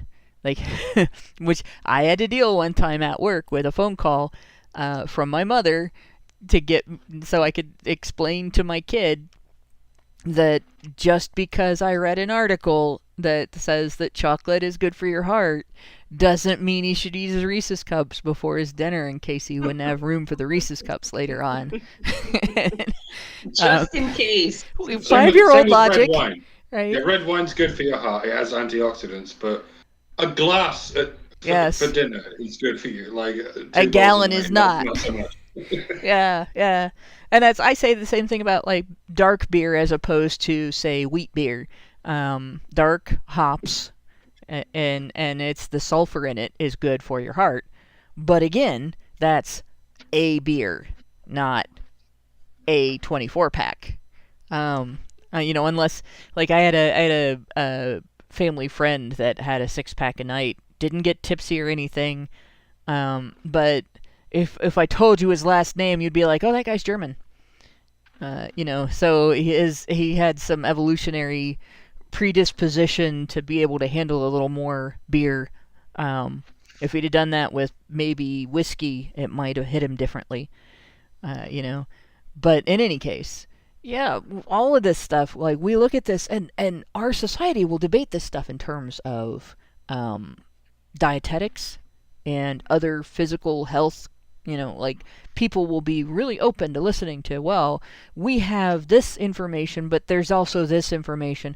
Like, I learned when I talked to my doctor about it, I don't like wine. I like beer, can't really have it anymore, but I do like it, but I don't really like wine.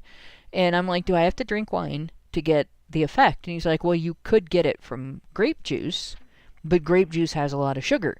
So if I find the grape juice that has no sugar added, there's a happy medium there. I'm still getting, like, the natural fructose from the fruit, but, I don't have to drink, I don't like the taste of wine, so I don't have to drink something I don't like the taste of, right? But all of that said, like, those things, like, when we start talking about those things as a society, nobody comes along and says, oh, well, you hate hops. You're talking about wine. You hate hops.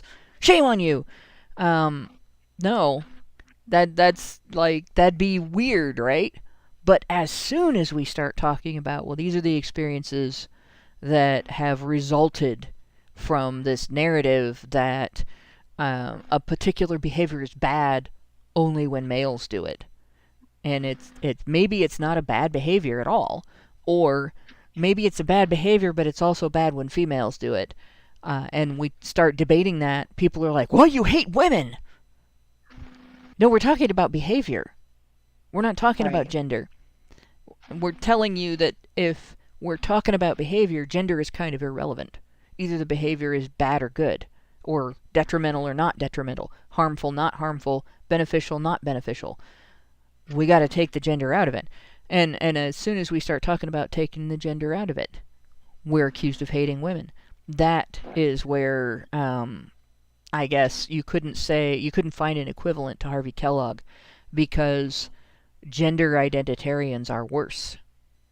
They have a shaming tactic that can be used to silence debate of their proclamations. We have a super chat from yesterday that is after Brian was done reading the super chats, so I'm going to read it, but it was from yesterday. So it's Plain Dane yesterday at 7:20 gave us $5 and said, "I'm not Christian, I grew up atheist." So anybody that was listening to yesterday's show probably knows what that meant. It probably has to do with the previous Plain Dane comment that he did read, which was, this was all about the G Mafia. The show was all about the G Mafia, and there was some discussion about research and such on gender dysphoria and the effects of hormones and stuff like that. In the previous comment, it was a big long comment, I'm not going to read it, but I'm sure somebody may have come along and said, well, your perspective is Judeo-Christian thinking, where this is another thing that happens with when you talk about issues of sexuality, whether it's gay, straight sexuality and that spectrum, or whether it's health related, like in terms of circumcision or STDs, STIs, promiscuity and loyalty and things like that. As soon as you start talking about that stuff, people want to insert religion into it, even if religion is not part of the discussion. You see that in abortion discussions too. Like, my perspective, I am religious, but my perspective on abortion has survived a journey through a variety of religious outlooks that didn't necessarily coincide with the Judeo-Christian outlook. Like, I used to be a witch, so that's very, very much not a anti-abortion stance religion. You know. What do you mean used to be? I used to be a witch. I'm not a witch. I do not weigh I weigh significantly more than a duck right now. I'm like on a diet. I'm halfway through 50 pounds of weight loss. So I have lost 25 of those 50 pounds. I'm happy. Very nice. So, Very nice. But can you turn other people into a duck? If not, you're not a witch. I do occasionally. I do occasionally turn people into mimes, at least feminists. I've had them pantomime absolute shock for 5 minutes without saying a single thing after something I've come up with. But I have flattened a few as well, so I do turn people into pancakes, but not ducks. But I am like, if anybody asks, I am Christian. That is my religion. It is completely not the reason why I am anti-abortion. That's all based on legal standards that currently exist and being consistent in terms of how we treat living human organisms. And looking at that, it wouldn't matter. I could be an atheist and I would still be anti-abortion based on the existing legal standards, until, you know, you can argue that it's okay for me to execute my neighbor for parking in my spot, you know, because like most of those arguments basically would do the same thing. So, but that said, I'm not surprised that Plain Dane had to correct somebody saying, well, that's just Judeo-Christian thinking. You know, like, you can't dismiss it that easily, first of all. You still have to prove that it's wrong. But second of all, there are lots of things that are outside of the religious outlook that can influence someone's opinion on sexual issues, reproductive issues, anything that might have a code of ethics attached to it, and anything that has your actions can have impact on the people around you would have a need for or a relation to a code of ethics attached to it. Like, anything that you do, driving your car has a code of ethics attached to it. You know, like, you don't do stupid things that can cause you to get into accidents or will hurt other people. Code of ethics. So you really can't just narrow it down to religion and non-religion. That doesn't work. HBR Talk 266. Meredith G gave us $5 and said, for this particular show, Honey for the Badgers, I always feel more informed after your interesting discussions. Michael Emmerich Winberg gave us $15 and said, you don't even need abuse or victimization. Just having a lonely childhood or being romantically starved for long enough, for whatever reason, for your worth in the eyes of others to tank. And ultimately, you're cast out of everywhere but a few specific communities. Some people get stuck in self-hatred. Some people choke to death in their self-hating curses. And a very small number will cope by externalizing said self-hatred. Maybe just saying if we could help deal with the reasons for the self-hatred, we can start by not dumping hate on people who are pushed away from everyone they come across already. We could mitigate these three problems. Instead, we focus on only one of them, and the only solution we come up with is to take a number of people with heavy externalized views and lock them in with a large number of introverts who are desperate for something but I hate myself. Kind of like taking a bunch of people with an infectious disease and locking them up with a bunch of extremely vulnerable people. If you have the gall to ask, where did all these corpses come from? Look in the goddamn mirror. And it's a very good point. You know, it is something that I first noticed in high school.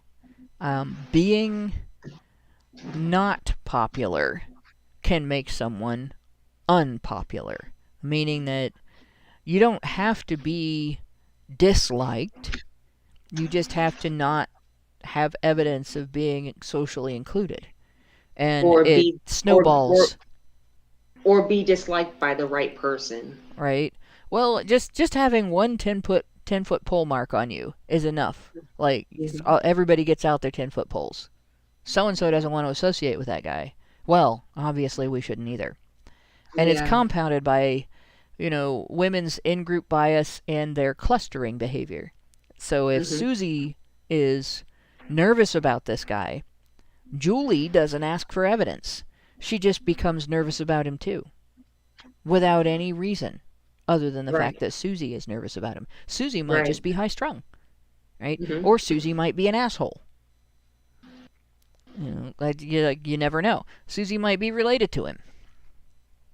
And maybe Susie did something to him and she's nervous because she doesn't want people to find out. But Julie doesn't have any of that information. But now that Julie doesn't like that guy, Sarah's not going to talk to him. Right? And now you have the completely unrelated person, doesn't know Susie, doesn't know the origin of the dislike, that is repeating it for no reason whatsoever. Exactly. And so this phenomenon of this sisterhood, right? Like, I say that it doesn't exist, but it does to an extent, right? There is no camaraderie between women unconditionally. Right. But what they will do is use, just like proxy violence that they use men for, they'll do the same thing with females. They will take that friendship and weaponize it at any given moment. Right? Because it's not yeah. It's not a friendship. It's just like it's a frenemyship. It's a lot of women's friendships are utilitarian. It's sad. Exactly. Right? Exactly. I can't count how many times I've thought I had a friend and I actually had somebody who wanted to know me because my dad was a school teacher, my mom was on city council, my brother was cute. My brother was adorable. Like, he had groupies. He was in a band. So, and he's very talented. But so he had groupies. He had screaming groupies and groping groupies. So I had some friends that were definitely not my friends. So I saw a lot of that. Yeah, but this type of sisterhood where they will is what they use to pontificate the negative stereotypes about men amongst their friends, right? Oh yeah. That is how they use the quote unquote sisterhood, right? It's negativity against men at any cost, but you have to also fall in line, right? Like if you're not one of us, you're against us, and you might as well be one of these guys that we're just going to accuse because Social we don't power. like them. Exactly. You know, queen bee shit. Yeah. Yeah. And unfortunately, the queen bee doesn't make honey. Vegan Gains gave us $5. Almost read that games like video games, but it's gains like GAINS. I'm guessing it's not the vegan gains. I doubt it. I don't know. No. Gave us $5 and said, "La la la, I'm sterilized. La la la, I'm sterilized. La la la." Like, okay. Yeah, that's not the vegan gains. It's Oh, Jesus Pete. That's one where somebody can't do paternity fraud against you. There's that. Well, but I mean, it won't stop them from trying. No, it won't stop them from trying. So there we go. That's all of our super chows. Let me really quick resurrect the tab where I have Rumble and see if we have any special chats there that I should read. We don't have any paid ones. We have... Wow, there's a lot of discussion there this time. A lot of comments. Good. So I'm just kind of... who has the dot matrix printer? Oh my god, I forgot about those. my cat used to be horribly offended at the dot matrix printer, and I had to lock the cat out of the room if I wanted to print anything and not have the cat knock the paper off track by attacking the printer and whacking at it repeatedly. Whap, whap, whap, whap, whap. Maybe the cat's just trying to make the fucking thing work. Like, take the paper.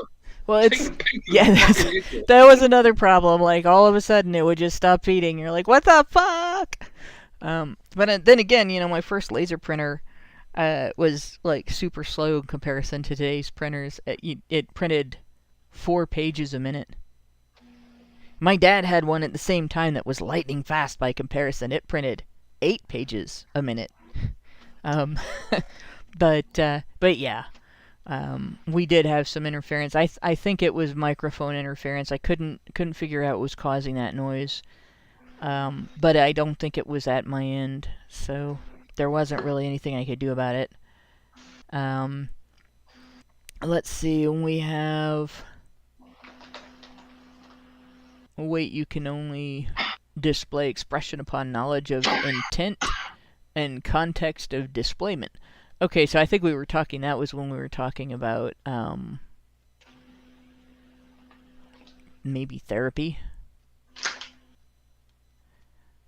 What I was trying to get across in regard to when guys talk about their experiences in therapy and they get hit back with the toxic masculinity thing is, why would you tell somebody what you're thinking if the only thing you're getting back is judgment? No advice, no help, no recognition that your experiences might trigger your feelings and so on. Like, why would you expect that person to be able to help you in any way? Well, shame on you. You think that? Shame on you. Like, and that's it. You just have to stop thinking that way. That's not helpful. Yeah, incel is one of the most circular slurs I've ever heard in my life. Well, yeah, you're an incel because you hate women. You hate women because you can't get any. You can't get any because you're wrong because you aren't aesthetically pleasing to women. Yeah, that's kind of yeah. But again, that's just because they are not correctly using the term. And again, it's just become a slander. It's a slanderous term towards men that I don't like, men that I can't get, right? Because it doesn't even matter if they're attractive, because I'm sure, look, there's a lid for every pot, right? Right. But just because he doesn't want you doesn't mean that he can't get sex. I'm trying to refrain and keep it PG, but it's just women's entitlement. that is really at the apex here, because what they're saying is you should I can't even frame it properly because my mind is just. Well, we have a whole spectrum of things going on there with women, and then there are some things that, like, for instance, assuming that a woman's value is based on the level of attention that she gets and who she gets it Right. from has Right. made women less likely to accept attention from sources that aren't going to socially advance them, right? Exactly. So you have women who are focused on social advancement will behave a certain way. And it is more likely for a woman to be focused on social advancement than to not be focused on social advancement. And then you teach guys that women who are more focused on social advancement should be more valuable to them than women who are not. Well, then there are going to be women who might be willing to form relationships, starting with friendships and moving forward from there, because they're not more focused on social advancements. They want to connect with people that have things in common with them and things like that might fly under the radar of a lot of guys because they're not the women that those guys have been told to value. And at the same time, the women they have been told to value have been told not to value them, so they're guaranteed to get mistreated. It puts them in a situation where they're handicapped in terms of forming relationships. And instead of saying, hey, have you considered that maybe you're looking in the wrong place? Have you considered that maybe there's other factors going on in your life that need to be resolved before you start on this path? Or even just, have you considered expanding your interests and expanding, so-and-so in your life, or maybe stopping doing this one thing, or, any of that. It's shame on you for wanting female attention. Shame on you for not giving women your attention. In the same sentence. And like, that's, in a nutshell, toxic masculinity is shaming men for not worshiping women enough and shaming men for worshiping women too much. Yeah, it's a complete fabrication of feminism, right? And this is what I was going to say before, like, this hyper focus on quote unquote incels, it really shows you, like, where they're paying attention to, right? They're paying so much attention to these small percentage of the male population that may have some kind of impact, which hasn't really been proven at all, right? Yet they won't look at the real reason why these things really exist. And it's like that meme when you point your finger at somebody, you have three pink fingers pointing back at you, right? Yeah. Well, and we look at things as one-dimensional things way too often. Like, for me, there's a spectrum of health problems that I've been dealing with that, a lot of them are things that, feminists make a big deal about women not having access to certain medications to treat them. But when I discussed these problems with my doctor, I discovered that actually a significant number of them trace back to diet and exercise, and a dysfunctional approach to diet and exercise, or a lackadaisical, which is more of my problem, a lackadaisical approach to diet and exercise, which I had lapsed into during the COVID crisis because I was doing everything else but take care of myself. Which, you get into that pattern sometimes, and it's not even a gender issue. Like, men and women both do this, and it's just during a time of crisis, you have other things to focus on, and that's what you do, right? Mm-hmm. So now, like I said, I'm in the process of losing about 50 pounds, and there is all these other health problems that I could have said, well, I want the drugs for this. I want painkillers, I want birth control pills, I want, blah, blah, blah.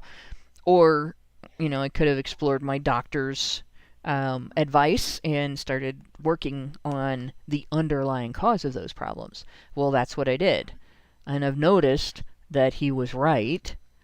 As I've lost the first 25 pounds, I've noticed a significant reduction in the symptoms that I was all worried about.